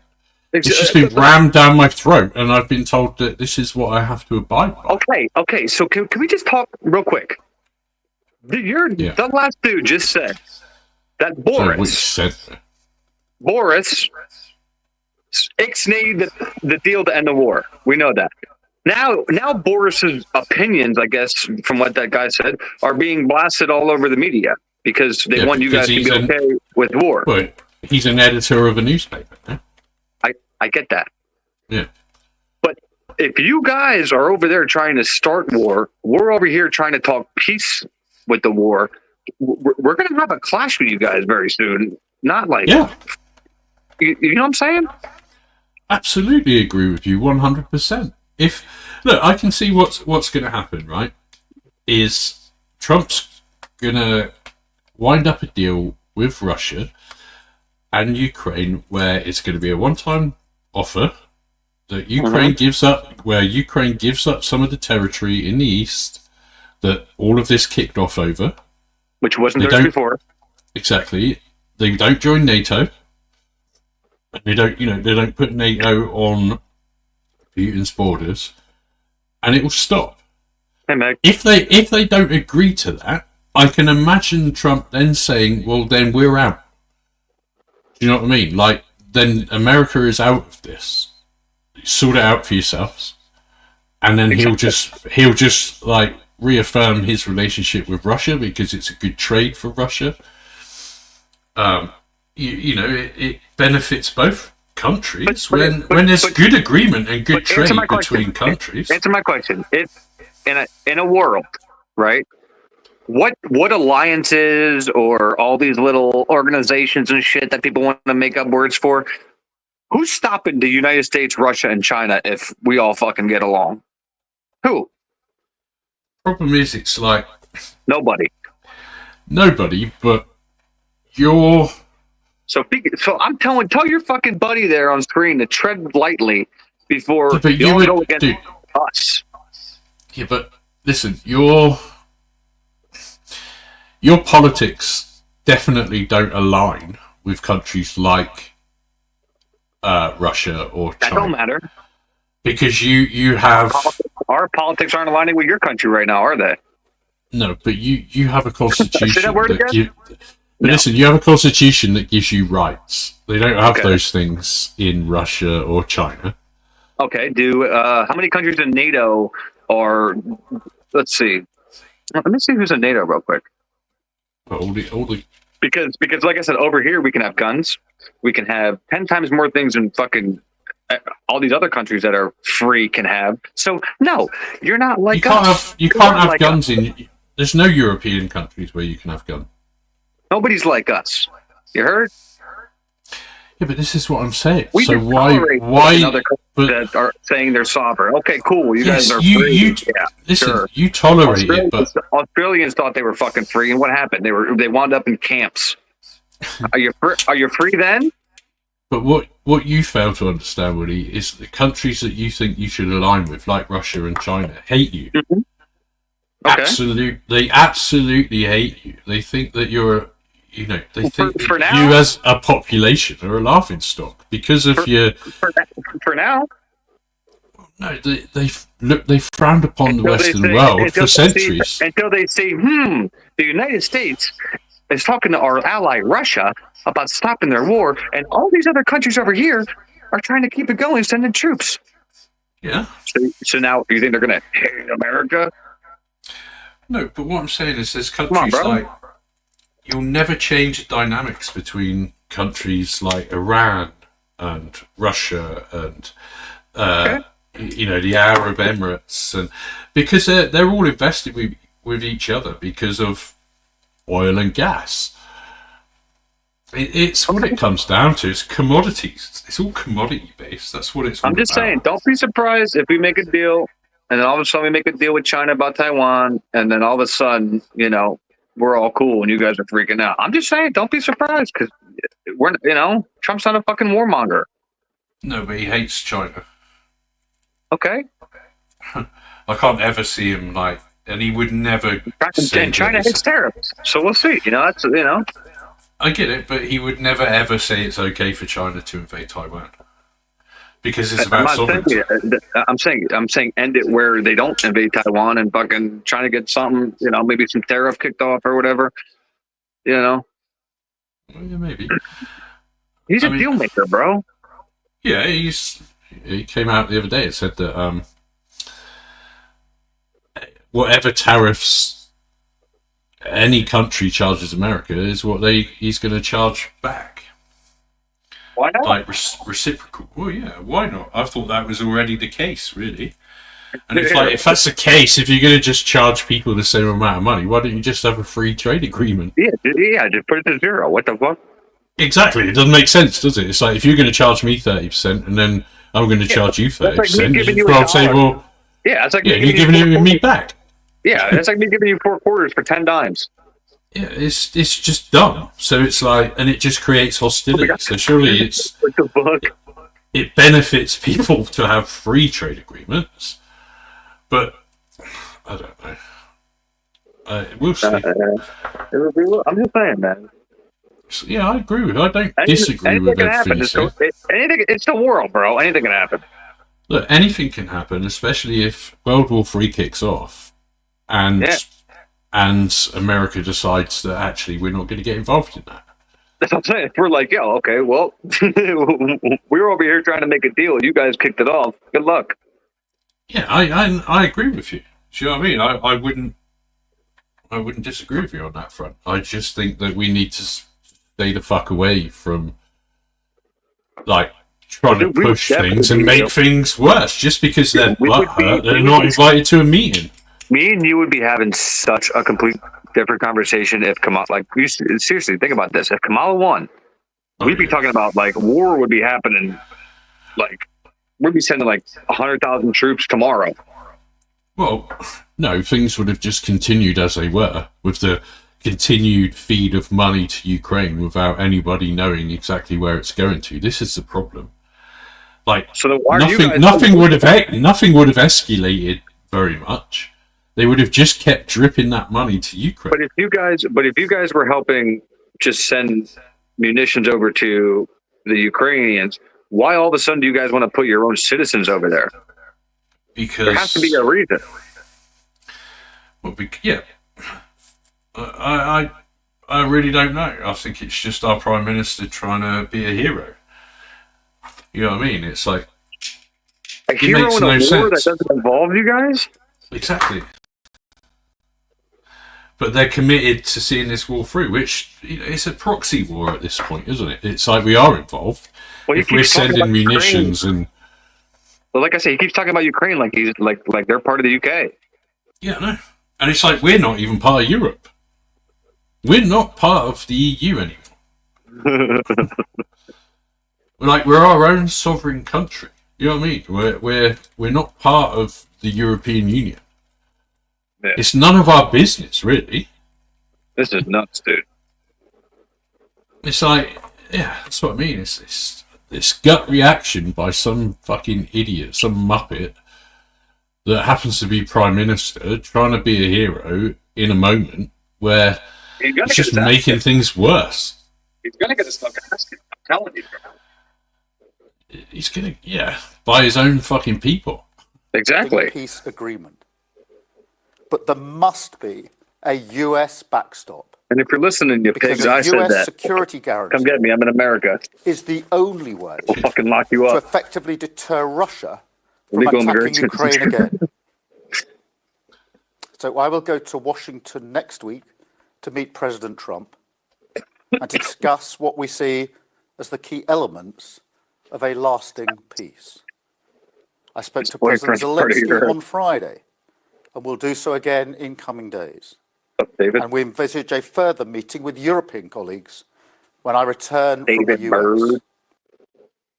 In this moment, we have to recognise the new era that we are in, not cling hopelessly to the comforts of the past. It's time for us to take responsibility. It is. For our security, for at our home, government. You fucking donut. And I've been clear today, Britain will take a leading responsibility. Your responsibility, bud. As we always go put a uniform on. Listen, if he was up here making this speech about British sovereignty and protecting our own soil, our own borders, then the reaction he would be getting would be completely fucking different. Yep. Because people in this country are sick and tired of being invaded by people and sending all of our fucking money abroad.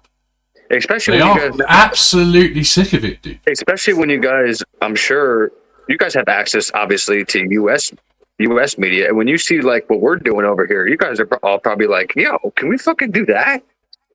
Yeah, I mean, that's what we get is like your media, really. Our media just reports on what your media is reporting on, mainly, unless something big's going on here, like this shit. But yeah, your media's been reporting on this as well. Yeah. Yeah. It's yeah, but the thing is you guys have our media, like the left media, which is everything other than fucking Fox, in my opinion, are all going to say that, you know, this is all of our a media's like result that, of what Trump did. They're going to blame this on Trump. Say, oh, Trump caused Europe Yeah, to they take already are. their action and to put boots on the ground. Now look, like, I'm telling you, man, that's how they do it. Yeah, they already are doing it.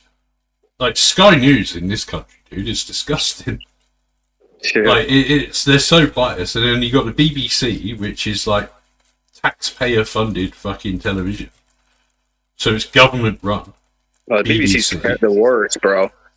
Yeah, and then you got we've got a couple of other channels, and they're all the same. They're all biased because they're just full on MSM, and they're following what everyone else is reporting. Real quick, did you know this or not? Did you know that BBC ran a segment about 20, I believe it was 20 minutes before Tower 7 fell down? Yeah. Yeah. Okay. I didn't know if you knew that. Yeah, I watched it live. That's wild, right? Yeah, I was watching that when it happened. The chick literally said Tower 7 had fallen down when they had a live pickup of Tower 7 standing. Yeah, he was odd. But that whole situation is odd. I mean, hopefully some of those files are going to come out soon. Oh, I cannot wait for that one. And we will dig into that. Oh, yeah. And the JFK stuff. What they need to do is go into Webster's dictionary now, since we're changing the names of fucking Gulfs and shit, and take that word conspiracy out of the fucking dictionary. Oh, yeah. Because at this point, nothing's a conspiracy anymore. Conspiracy theories, all that shit. Yeah. They've been more right than wrong. It annoys the British people that we have to pay for the BBC. We have to pay for a television license, which pays for the BBC. I still don't understand when you say that television license. It's like you have to have BBC in your house? No homo? Well, so if you plug your television into an aerial, then you receive BBC, and then BBC One and BBC Two. BBC One is just the main channel. Why do you have to name it BBC, dude? Like, that is... It's a British Broadcasting Corporation. It's been around since the beginning of television. So BBC's been around longer. Well, you know, allegedly. I mean, allegedly. Fucking weird, dude. What?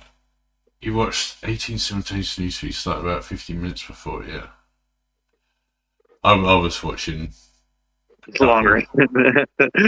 Bullshit. I'm talking about.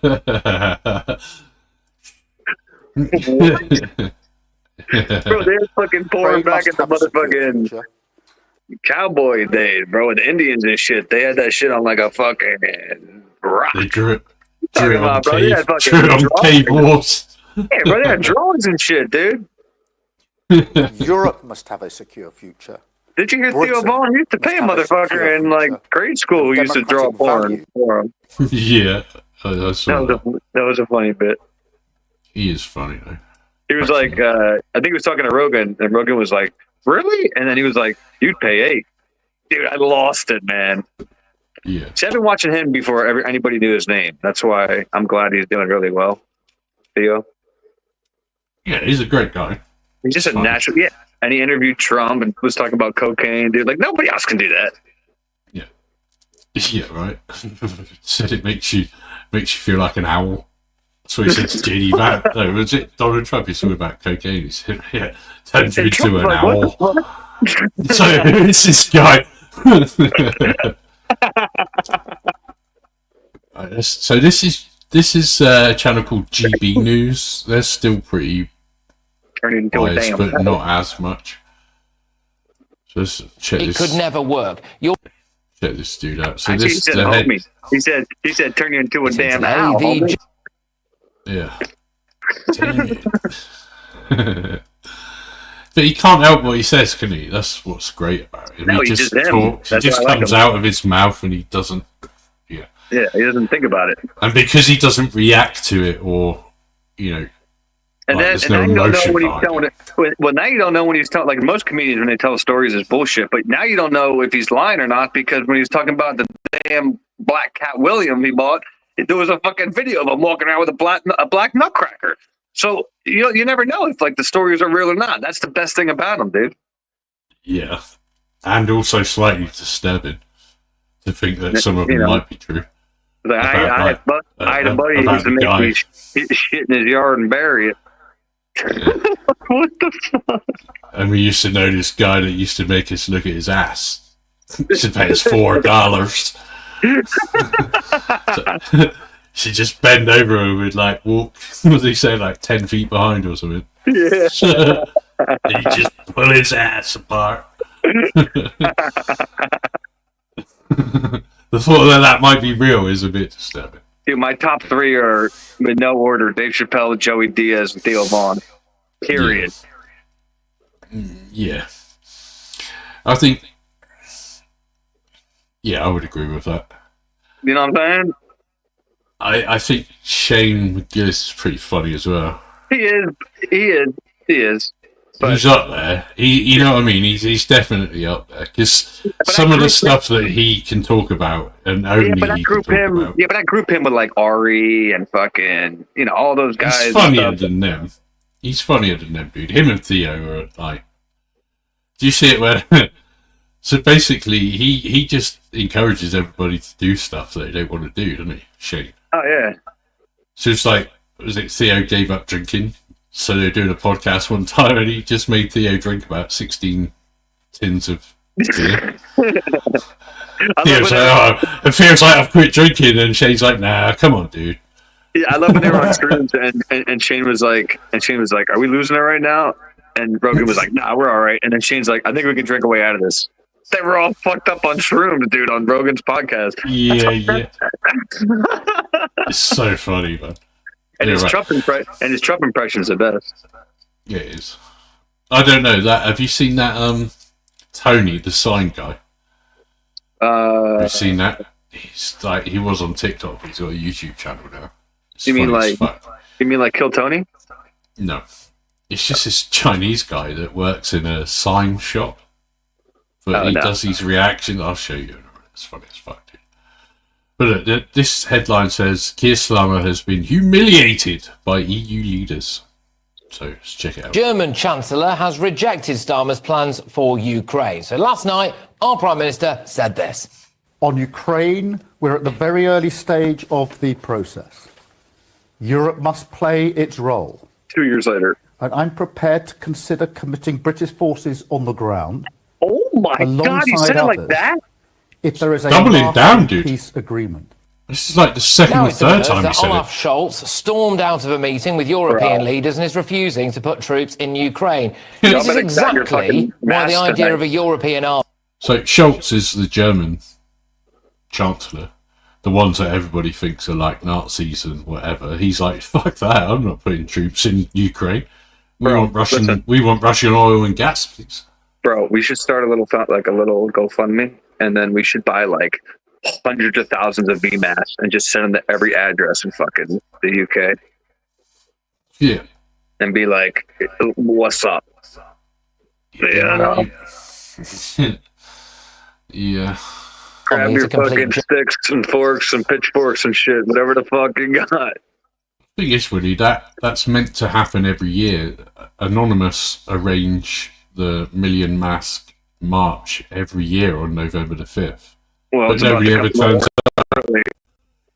Nobody ever turns up, dude. So it's really, I'm the only one. You get like 10 people that have managed to find their way out their mum's basements for. Oh, that's like so 10 gay, minutes. dude. I know. I watched that movie. I watched that movie like the night before, and I come riding up in a fucking horse, dude. Like, let's go. Yeah, I got excited about it a few years ago when I was involved with all that stuff. It's like, oh yeah, I'm gonna go to this. Okay, it's like the first year I watched it, there's like 10 people mincing around. I thought, yeah, I'm glad I didn't go to that. Why? I mean, everybody should just get together, just to, at least, even don't be violent, but just to show them that there's power in numbers, Yeah, well, like the farmers are doing. That's crazy, man. Yeah. Anyway. Joke. It could never work. European leaders can't agree on anything. But just look at how embarrassing this is for Starmer. He's been sucking up to the EU for years. He's on record calling for a second referendum. It's right that Parliament has the first say. It's right that Parliament has the first say. But if we need to break the impasse, our options must include campaigning for a public vote, and nobody is ruling out Remain as an option. Before the election, Starmer went off with Yvette Cooper to meet European bigwigs and discuss migrant plans. It was a big day out for them. Keir and Yvette go to The Hague. Sounds like the worst children's book ever. You can picture him there with a little backpack on, can't you? No. Come on, Yvette. We're going to miss the Eurostar. He went off to Brussels to say he wanted closer relations with the EU, and he made it clear how much he loved being there. Real pleasure to be here today for these sets of meetings that we have this afternoon. I firmly believe that the British public wants a return to pragmatic, sensible leadership when it comes to dealing with our closest neighbours. He went off to Germany to meet Olaf Scholz and tell him that he's a great mate and Britain wants to be part of his little club again. A new UK-Germany treaty, a once-in-a-generation chance to deliver for working people in Britain and in Germany. A new agreement, a testament to the depth and potential of our relationship. He even had his best mate Olaf round to Chequers 2 weeks ago and sucked up to him again. My friend, you're very, very welcome here at Chequers. I think we've made real progress. The Trinity House Agreement has been signed, and of course we've reached agreement on migration. So thank you. See that massive place there behind him, Willie? Yeah. That's our Prime Minister's country retreat. Wow. For that leadership. Oh, so cute, isn't it? He even sent his Attorney General over there on bended knee to the ECHR. Now, I'm proud to say that since taking office, this new United Kingdom government has taken steps to uphold our obligations and the international rules-based system. The new United Kingdom government will never withdraw from the European Convention on Human Rights or refuse to comply with judgments. Right, so here we go. The first big test. Was all that sucking up worth it, Keir? He gets into the room with Olaf. He says, right then, Olaf, the Russians are coming. And let's be honest, they'll be in Berlin before they're in London, won't they? So we think that we should put some troops on the border to show everyone how much we care about each other. What does Olaf do? He sticks two fingers up to him and storms out. Then resets Sir Keir, it's in tatters. Keir Starmer is finding out the hard way that his mates in Europe don't like him. And they don't like us. They don't like Brits. They liked our money. They liked us paying into the European Union, but they don't like us. No amount of humiliating brown nosing is going to change that, Prime Minister. Just have a little look at this picture here, all right? What a ridiculous bunch of people that is.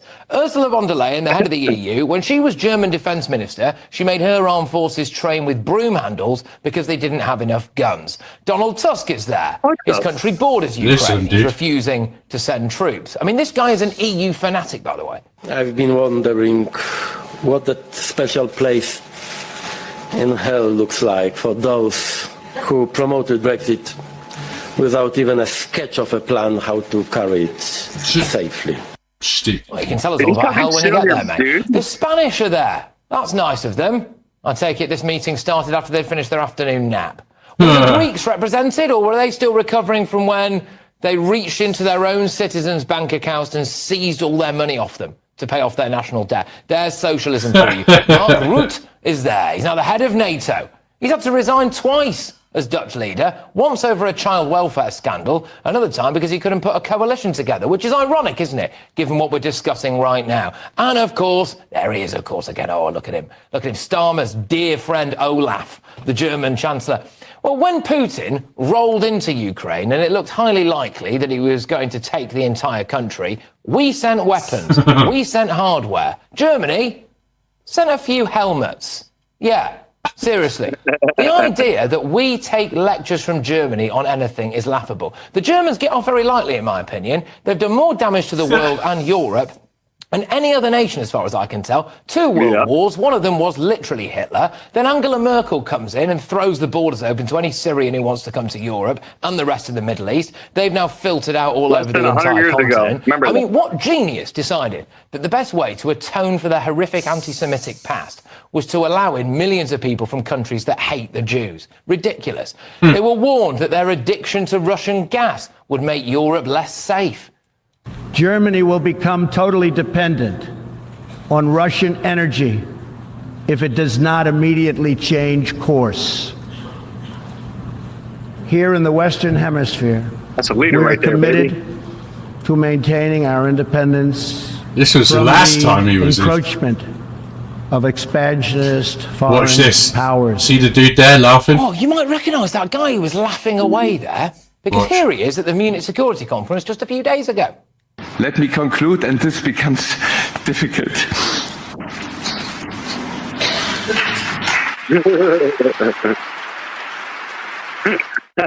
Try harder, mate, okay? You were told that you were putting yourselves and actually an entire continent at risk, and your response was basically this. We're gonna do it anyway. We're gonna do it anyway. And now here we are.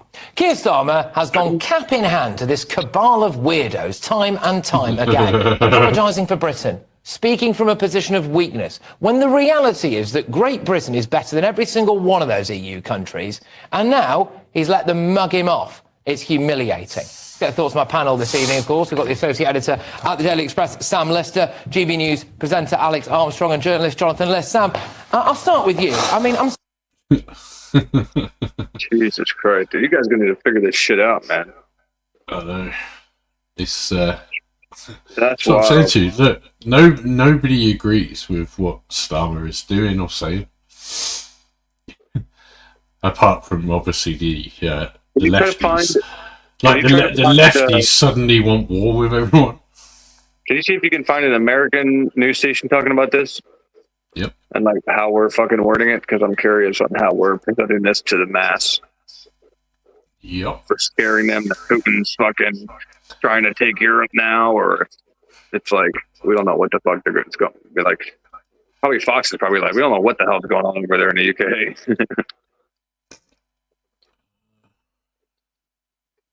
But like I said, I don't trust any news station, but Fox to me, at least they make more sense.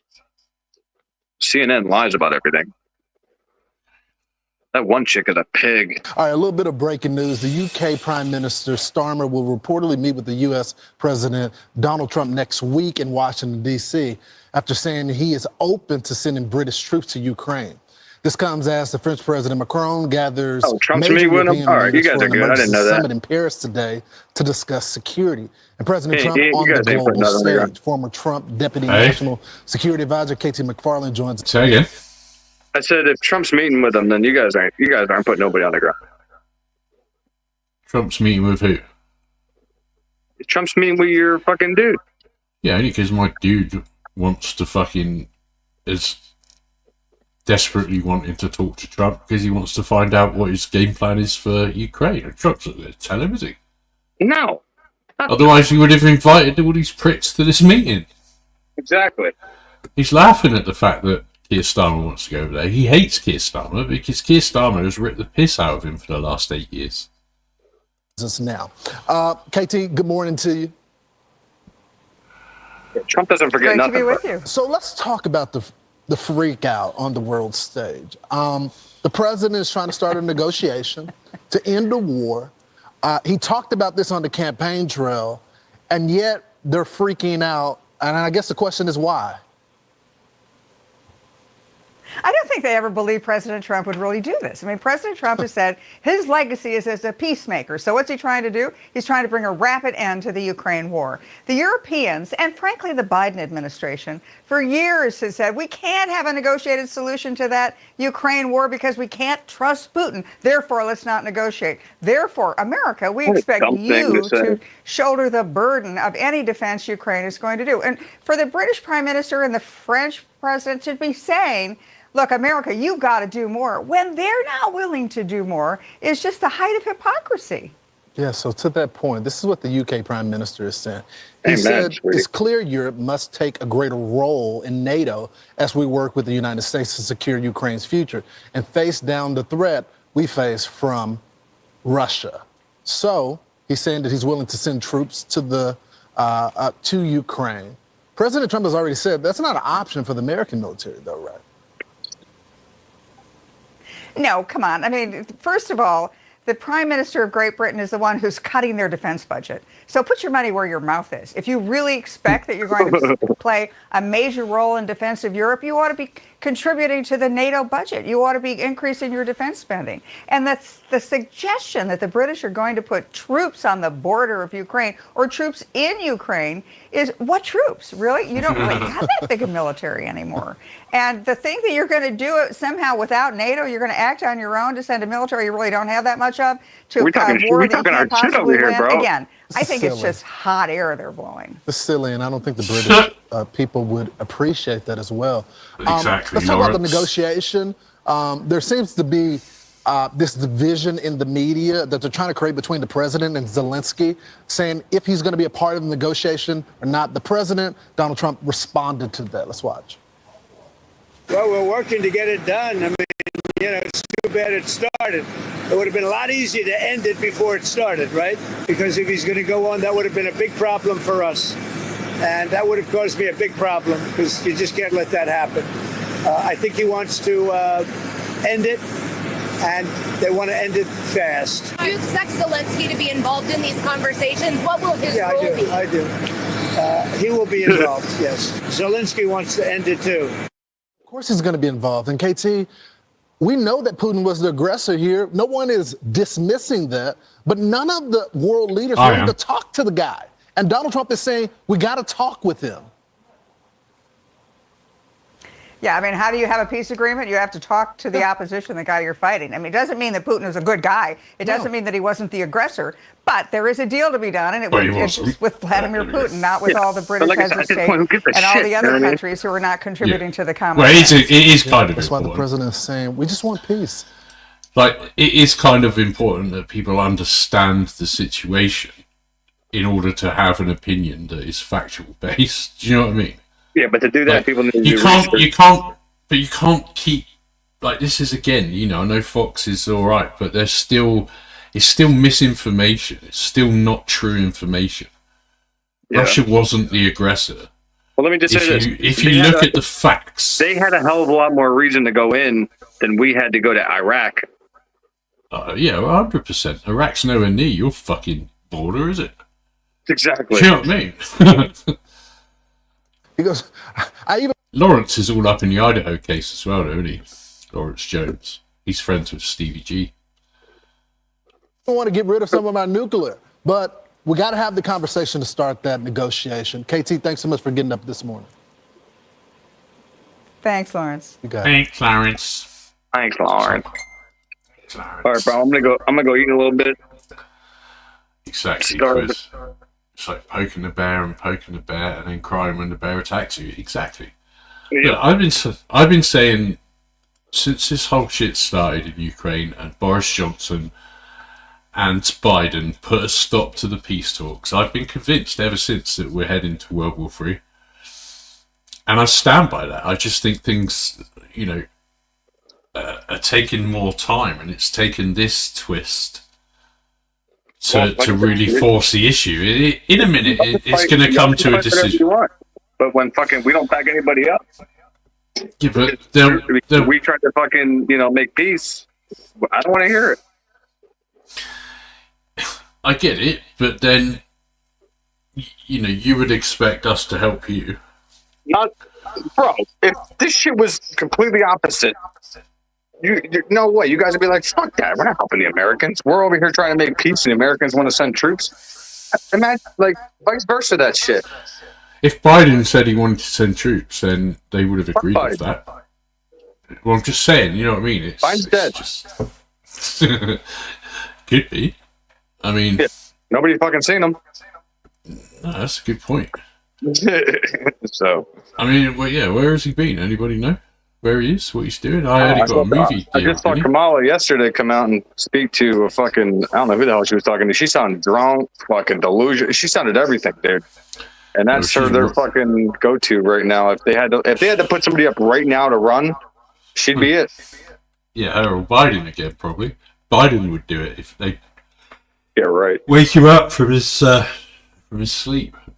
Biden's going in. He signed a contract with Hollywood. He's going to be like in movies where there's people laying on like their deathbed and stuff. He's gonna play like actors like that and shit. Yeah, like background actor.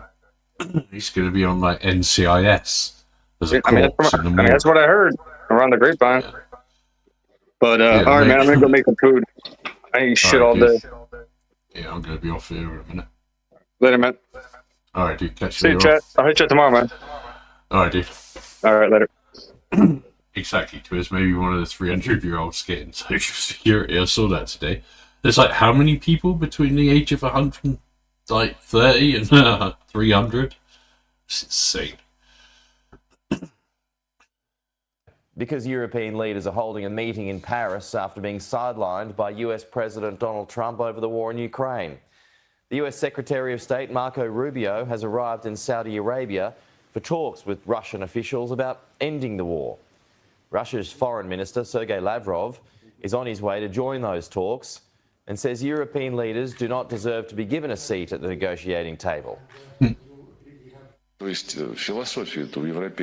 European philosophy hasn't gone anywhere, so I don't know what they should do at the negotiating table. If they're going to weasel out some cunning ideas about freezing the conflict while actually intending, as is their custom, nature and habit, to continue the war, then why should we invite them at all? Ukraine's president is now also heading to Saudi Arabia, but he'll not be invited in the official talks about his country's future. Volodymyr Zelensky reiterating he won't accept the outcome of any talks that he's not involved in. Give me your money. I want more of your money. Ukraine knew nothing about it. Ukraine regards any negotiations on Ukraine without negotiations with no result. And we cannot acknowledge We let you have it, any Twiz. arrangements about us that were made Telling without you, we us, let you have it. and we will not recognise such agreements. In Europe now, here's Adam Parsons. Give me your for your monies, please. We need more monies. Russians think that they have prospered by dealing directly with Donald Trump and bypassing the Europeans. The Europeans, of course, have been absolutely at the forefront. All right, me, don't rub it in. And of course, remember, Ukraine's border, Ukraine's western border, is effectively Europe's eastern border. So I think the reality is that the European leaders who are meeting here think it is ludicrous to imagine a peace deal for Ukraine that does not involve them. That is one of the things they're talking about inside the Elysee Palace right now. Giorgia Meloni, the Italian Prime Minister, was the last leader to arrive. She joins leaders from across this continent, Emmanuel Macron, Keir Starmer, Olaf Scholz from Germany, who's got an election this weekend. Mette Frederiksen is here from Denmark, representing a whole group of nations, Spain, Netherlands, Poland, of course, and then, as you said, NATO, European Commission, European Council. It's a very powerful set of people brought together quickly, and they are anxious. Make no mistake, the reason they're here is Donald Trump. The reason that this has been gathered together is because of his rhetoric, his actions in contacting Putin direct, and also I think some pretty caustic criticism, partly from Trump, but also from his Vice President, J.D. Vance, when he was here in Munich, and actually it was that conference. Of course he is, led meanie. directly to this meeting being called. He absolutely Bluntly, loves it. The Europeans think that they are being sidelined and marginalised in something where they, in their opinions, are absolutely central. And that is not just the future of Ukraine. This is the future of the transatlantic relationship, which has pretty much underpinned Europe since the end of the Second World War. I think in that time, particularly the British and the French considered... Why don't anyone wear a suit that absolutely fits anymore? Like, what's with all these suits that look too small for everyone? America... Is it fashion? Too old for all that malarkey. to be So a these nation people. with an unbreakable bond of loyalty. And now that seems to be under threat, and it's happened very quickly. But this criticism, this more isolationist economic position, and now this idea that not only will America go behind Europe's back and deal directly with Russia, but that it would threaten to say, well, there'll be a peace deal, but we won't put American troops on the ground. You guys are going to have to police it. And by the way, we tell you that you should be spending more on defence. European leaders have been. So, yeah, everyone's panicking in Europe. Well, not everyone. Germany's saying, I don't want no part of that. Thank you. Interesting times. Interesting times. See if there's anything going on right now. Oh, Mrs. P went live. I missed that. Should we have a look at this quickly before we go? And, you know, it's a very sad situation. Yeah, please. In a court filing, the White House said that Elon Musk is not a DOJ employee and has no authority to make decisions. Can you clarify for us today Well, Elon Musk, exact role is there? yeah. Elon is, to me, a patriot. So, you know, you could call him an employee, you could call him a consultant, you could call him whatever you want. But he's a patriot. I mean, look at the kind of things I just said. Just write it down, just in case that question got asked, right? And which I'm surprised it took so long, actually. But you know what? Ukraine's a bigger deal because people are dying by the thousands a week, thousands. But look at this: from 90 to 99, Social Security, 6,054,000 people. Well, that's okay. Maybe that's possible. You know, 90 to 99, maybe it's possible. It's a lot of Twizzle people facts that. coming out here now. But people that live to 100 to 109, 4,734,000. Wow, that's a lot. That means over 100 years old. They're 4 I bet all of these people voted as well. million people. I don't know too many. I know people that are doing great in their 90s, but not too many people over 100. But over 120, from 120 years old, people that are 120 years old up to 129. 3,472,000 people. Wow. You know, that can't possibly be because the record is like. I bet they all voted it's one Democrat person, as a well. woman All lived of to them. 127, but they have 3,472. Okay, but now we're going really in. People from 130 years old to 139-year-old. 3,930,000. Wow. I wonder if people are getting paid with all this. I mean, are these checks? And that's what we're checking right now. People from 140 years old to 149 years old. 3,540,000. 140 years old and beyond. Now we're really going because we're looking to break the record by 25 years. People from 150 years old to 159 years old, 1,345,000. These are in the. By the way, these are in the computer files. This is what they do well. They're super. I asked Elon, who are these Doge people? He said they're super brilliant computer people, and they love the country. Big balls. Simple. Wait a minute. People from 160 years old to 169 years, 121,000. So 160-year-old people. 170 to 179,000, 6,087. But now, let's go from 200 to 209 years old, 879 people. From 210 years old, I haven't met any of them. And if I did, I would bless them. I would worship the ground they walk on.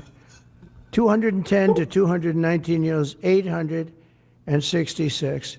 From 220 years old to 229 years old, 1,039. And then you have two people. From 240 years old to 249 years old, one person. And there's one person that's 360 years old. That's just that. And then, where's the money being spent? Right? Let's go into that for just a second. $520 million for a consultant On the environment, it's called environmental, social, and governance. They're older than your country, In Chris. Africa, and mobilize private sector resources. $520 million. Somebody got $520 million for an environmental. Sounds like an environmental study. It's the most. I've always been one that paid a lot of money for my environmental studies, but they paid like $50,000, not $520 million. $520 million for ESG. $25 million to promote biodiversity, conservation, and promote licit livelihoods by developing socially responsible behavior in the country of Colombia. Well, it's nice, $25 million to go into Colombia for something that nobody ever heard of.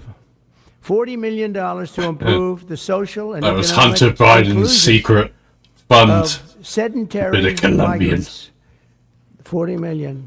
$42 million for Johns Hopkins, great place, to research and drive social and behavior change in Uganda. $42 million. What about us? What about in our country? $70 million for a center at Purdue to research university-sourced, evidence-based solutions to developmental challenges. I mean, these are massive numbers on things that nobody ever heard about. $10 million for Mozambique voluntary medical male circumcisions. $10 million for circumcisions in another country. $9.7 million for UC Berkeley to develop a cohort of Cambodian youth with enterprise-driven skills. In other words, let's teach them something about enterprise. What about our people? Can't we teach them about enterprise? $2.3 million for strengthening independent voices in Cambodia. $32 million to the Prague Civil Society Center, which is a very liberal group of people. Wonder how much of that money came back to the people that approved it. $14 million for improving public procurement in Serbia. Just said it out loud. $486 million to the Consortium for Elections and Political Process Strengthening, including $22 million for inclusive and participatory political process in Moldova. $1 million for voter turnout in India.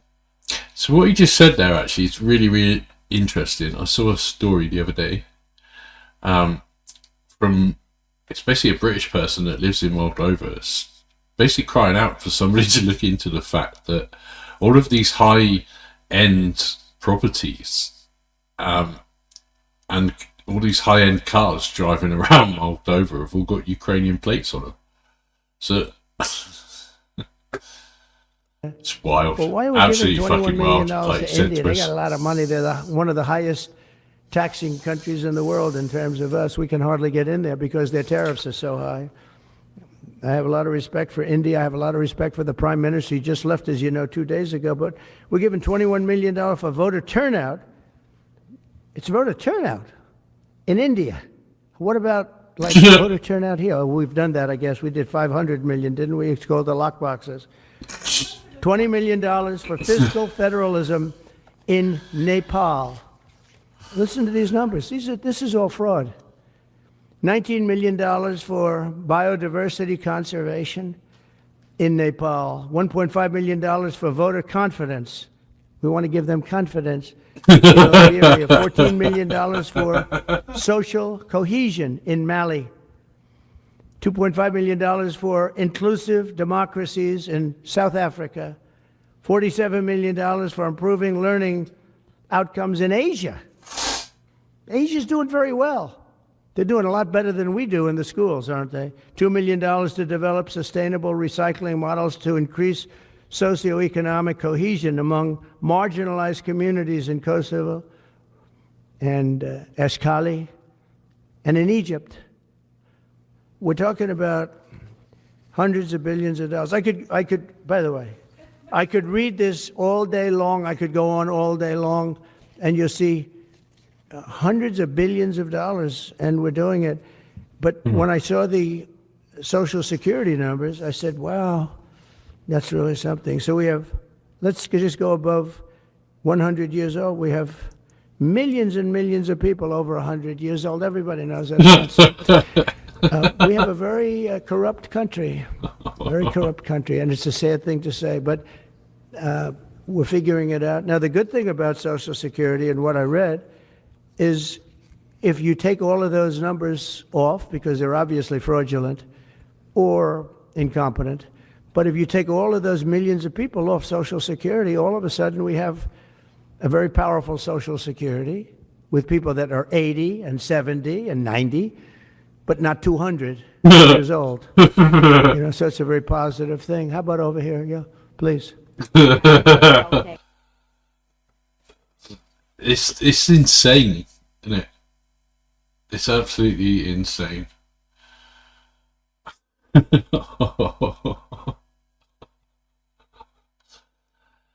How many people are aged over 300? Adolf, do you know? that was just, yeah, that's insanity. Wow. Gotta check to see if there's anything new. And Twiz, I just checked the Idaho site and there's nothing on there. It's not been updated since the 14th. Still. But you gotta remember, Monday was a holiday, wasn't it?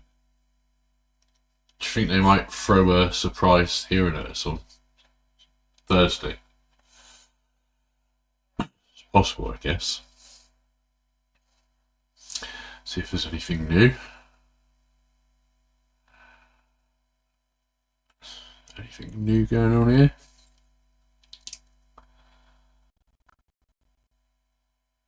Probably not. It's late here now. 1:30 in the morning. Is this where this could be where he took questions? Your media didn't put the whole thing out by the way. I want to thank some of the great people from the Palm Beach County Sheriff's Office. They're here to take photographs, and it's my honor to do so. Also, the fire department, the great firefighters. So they're here throughout the room, and I want to thank you very much for being here. I'll be with you in a little while. We'll do some great photos. We have plenty of time. Policemen, policewomen, and firemen, firewomen, they're here, and we appreciate it very much. You've done a fantastic job.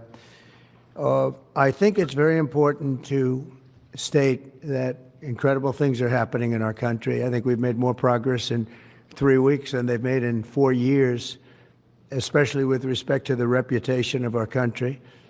And people are respecting us again as a country and as a powerful country, and maybe a smart country, but maybe not so smart, because when you look at some of the waste, fraud, and abuse that's being uncovered by Doge, and the people at Doge, these are young, often young, but super brilliant people, incredible computer scientists and other like things. A robot when you They're speed them finding, up. Levels of fraud and waste and abuse like I think nobody ever thought possible. But before we do that, I just want to ask Will to come over. I've just finished signing some executive orders, and if we could start with that, Will, you might want to come up here and just explain what we did. Thank you. Good afternoon, y'all. A short while ago, President Trump signed three items. The first is an executive order relating to the affordability and availability of in vitro fertilization and other fertility treatments. These are treatments that have become... One person, and there's one person that's 360 years old. That's just that. And then, that's never going to where's get the money old. being spent, right? Let's go into that for just These a are all second. people that are claiming Social $520 Security, million right? for a consultant. I want to hear what the press say to him. It's called environmental social. All of those millions of people off Social Security, millions of them, but it's a total fraud. Also, a lot of illegal immigrants are in Social Security that shouldn't be there. Yeah, please go ahead. Mr. President, there was a big wave of probationary federal workers who were fired over the weekend. Some of these workers focused on nuclear weapon security were immediately rehired. Do you have any concerns about how these terminations have No, played out? not at all. I think we have to just do what we have to do. It's, you know, you're going to... I just checked the website, media, and it's not showing any updates since 14th for me. That's weird. Unless they've literally just done it. Strange. It's amazing what's been found right now. It's amazing. If we feel that in some cases they'll fire people and then they'll put some people back, not all of them, because a lot of people were let go. Don't forget, I got elected on the basis of making our government stronger and smaller, because we have millions of people that obviously they're paying millions of people that shouldn't be paid, and that has also to do with workers. Yeah, please. No, go ahead. Actually, yes, New York Times. Sorry. Mr. President, given your concerns about corruption, you said that if there were any conflicts of interest with Elon Musk, you wouldn't let him anywhere near it. That's right. Doge and SpaceX employees are now working directly at the Federal Aviation Administration and the Defense Department, agencies that have billions of dollars in contracts with Musk's companies or that directly regulate his companies. How is that not a conflict of interest? Well, I mean, I'm just hearing about it, and if there is, and he told me before I told him, but obviously I will not let there be any conflict of interest. He's done an amazing job. They've revealed, in fact, he's going to be on tonight, a big show called Sean Hannity at 9 o'clock, and he's on and I'm on, and we talk about a lot of different things. And any conflicts, I told Elon, any conflicts, you can't have anything to do with that. So anything to do with possibly even space, we won't let Elon partake in that. Yeah, please. On immigration, sir, you said you would be sending the worst of the worst to Guantanamo Bay. What we're finding out is that there are a lot of low-risk migrants who don't have a criminal background who are also being sent. Are you thinking about this differently now? No, they're going to be brought back to their countries. And with some persuasion, every one of those countries, everyone in the, as you know, every country is taking the people back. So some of them are going to be brought back to, many of them, any of them that are low risk, as you say, are going to be brought back to their countries. Yeah, go ahead, please. Can you give us a bit of an update on where you stand with Venezuela? It's oil. There's basically a monthly license that can soon Well, you know, we had Venezuela on the run, and it looked like that was going to be very good. And when Biden came in, as he always does, he screws it up. And they started buying millions and millions and millions of dollars of oil, billions of dollars, actually, of oil. And it gave them a new life, a new, really, lease on life. But we'll see. We had some pretty good discussions with a lot of people within our government, in the United States government, that are involved in that. And Venezuela's a little bit early, but, you know, we were not buying from Venezuela when Biden came in for whatever reason. Instead of just taking the beautiful, as I call it, liquid gold, we have more than anybody. They started paying a fortune to Venezuela, and we're looking at that, actually. Why did they do that? Why were they doing that? Why would they go to the enemy? And can anyone see, like, or explain to me, right, how it makes sense for a country, any country, to have all of these huge deposits of oil and gas, but they choose not to use them? Instead, they go to another country and buy it from them, and they've still got to get it in the same way, but then they've also got a factor in, like, a way of getting it from that other country to your country. It's like, none of that makes sense. It's like, it's wild to me. I totally get where Trump's coming from. It's a reality check that the world needs. I definitely feel like that.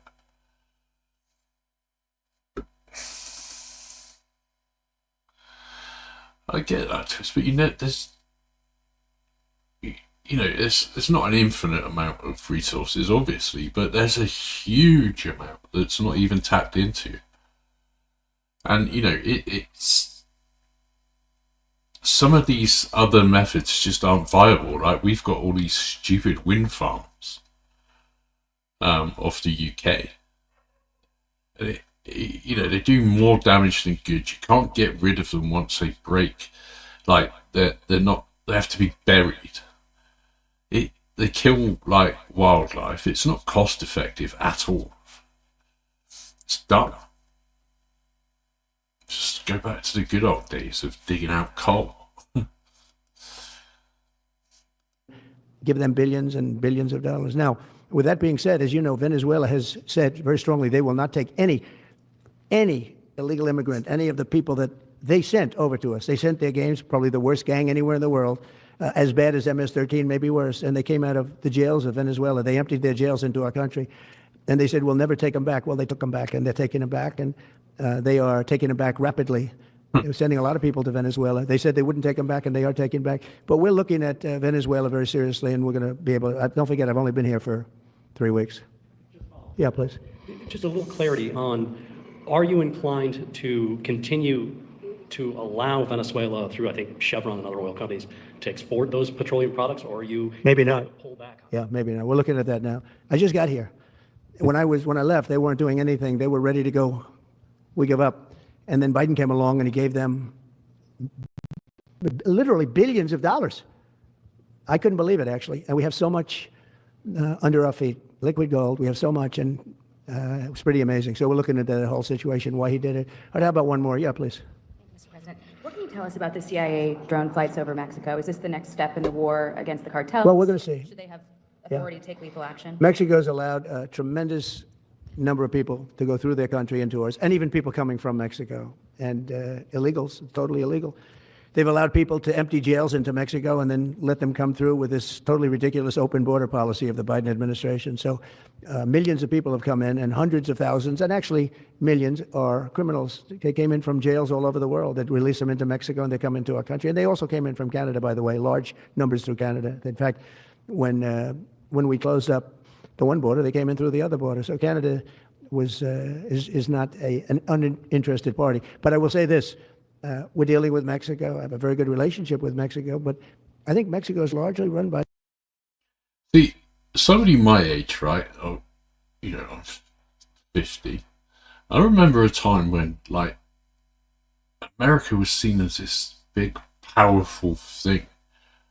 You know what I mean? It's like visions of, like, the oil rigs pumping and that kind of stuff. It's all about what you produce. You produced oil. Texas was always famous for, like, you know, being oil rich. That's how people in Texas got rich. And then it's like you decided not to do that anymore. It's bizarre to me. By the cartels, and that's a sad thing to say. And if they wanted help with that, we'd give them help. But Mexico, if you look at what's gone on with Mexico for years now, but now especially, it's run by the cartels, and they've. It would be dangerous to draw his attention to Idaho case because he's fucking friends with Megyn Kelly and Fox News, and they all want Brian dead. So hope they don't whisper in his ear.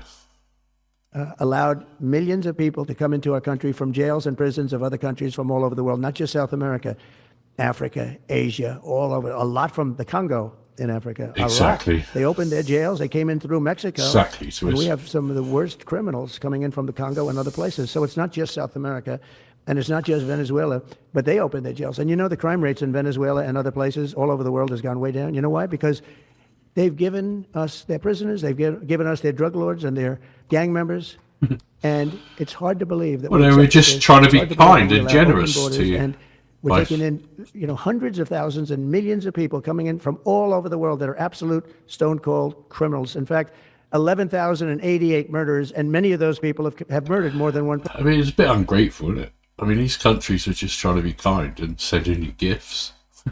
Person. Why are they giving us these people, and why are we taking these people under Biden? You know, you had a border guard that never went to the border. Happened to be. You were paying for these people to go there. Like all of those millions of dollars to transport immigrants from these countries to your country. You were literally paying for these criminals to come to your country. What do you mean you don't want to keep a gift? Vice President never went to the border, never called the border people. I call them all the time. I speak to them all the time. But here's the good news. We have the most secure border we've ever had right now. As secure and even more secure than I had it 4 years ago. And the Border Patrol is doing incredible. ICE is doing incredible. Tom Homan's unbelievable, and Kristi Noem has been just working very, very hard, very, very hard.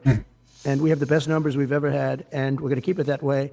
And we're going to find out how a thing like this could happen to our country, because who would allow this to happen? What they've done to our country is so sad. Thank you very much. Thank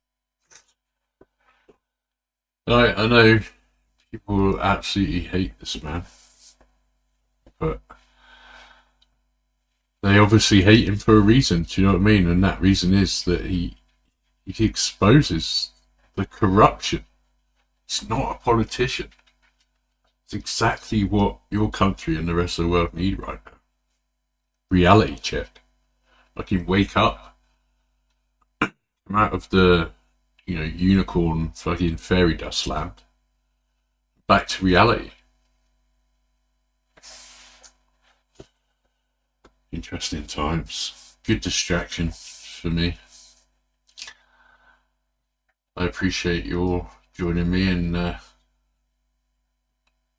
this little distraction this evening. It's been a bit of a rough couple of days, to be honest with you. So, yeah, it's nice to get your mind off things, like I say. Reality is what we all need every now and again. Idaho and some of these cases that we follow over on the true crime stuff is definitely not fucking reality. It's already pre-written what's going to happen in Idaho. I'm telling you now, it's like if people think anything amazing is going to happen other than, you know, Brian getting convicted of this crime, I think we're going to be a bit disappointed. The same as we were disappointed when, you know, we can blatantly, obviously see that Richard Allen didn't do what they said he did. We can see that, you know, Karen Reid's being stitched up, but that doesn't matter. It's already pre-written. It's sad to watch the process play out, and you know, it's right in front of your face. You can't do anything about it. Sad, really. Exactly, Fitz. It's inevitable now. I don't know why they're quiet in Idaho at the moment. I don't know if they're going to drop a load of documents at any minute or what. Somebody say that Jules took screenshots, because it's not saying that the thing's been updated my end at all. Just have a quick look.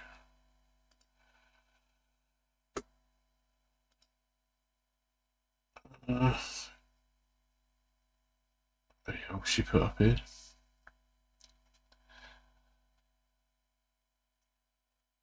Is that it? I'm excited then, just rebuttal to defendant's supplemental response to requests for discover regarding expert witness. Motion to redact or seal newly filed records. That's it. None of that is what we've been waiting for. So yeah, what a load of crap. What a load of crap. Alright, guys. I will hopefully catch you all a bit later in the week, as soon as anything drops. If any, you know, anything happens in the news that's worth talking about, then I'll jump on here. Anything happens in Idaho or anything else, I'll jump on the other channel. I've kind of given up on the Karen Reid stuff because it's like, you can see where it's going, do you know what I mean? So it's kind of pointless. A bit down in the dumps with all that, moment. Dad's not in a good place, to be honest. But hey, distraction. Right. Thanks, guys. Have fun out there, be safe, and yeah, have fun. Bye-bye. Bye. Hit the thumbs up on the way out, please. Thank you. Bye. Bye.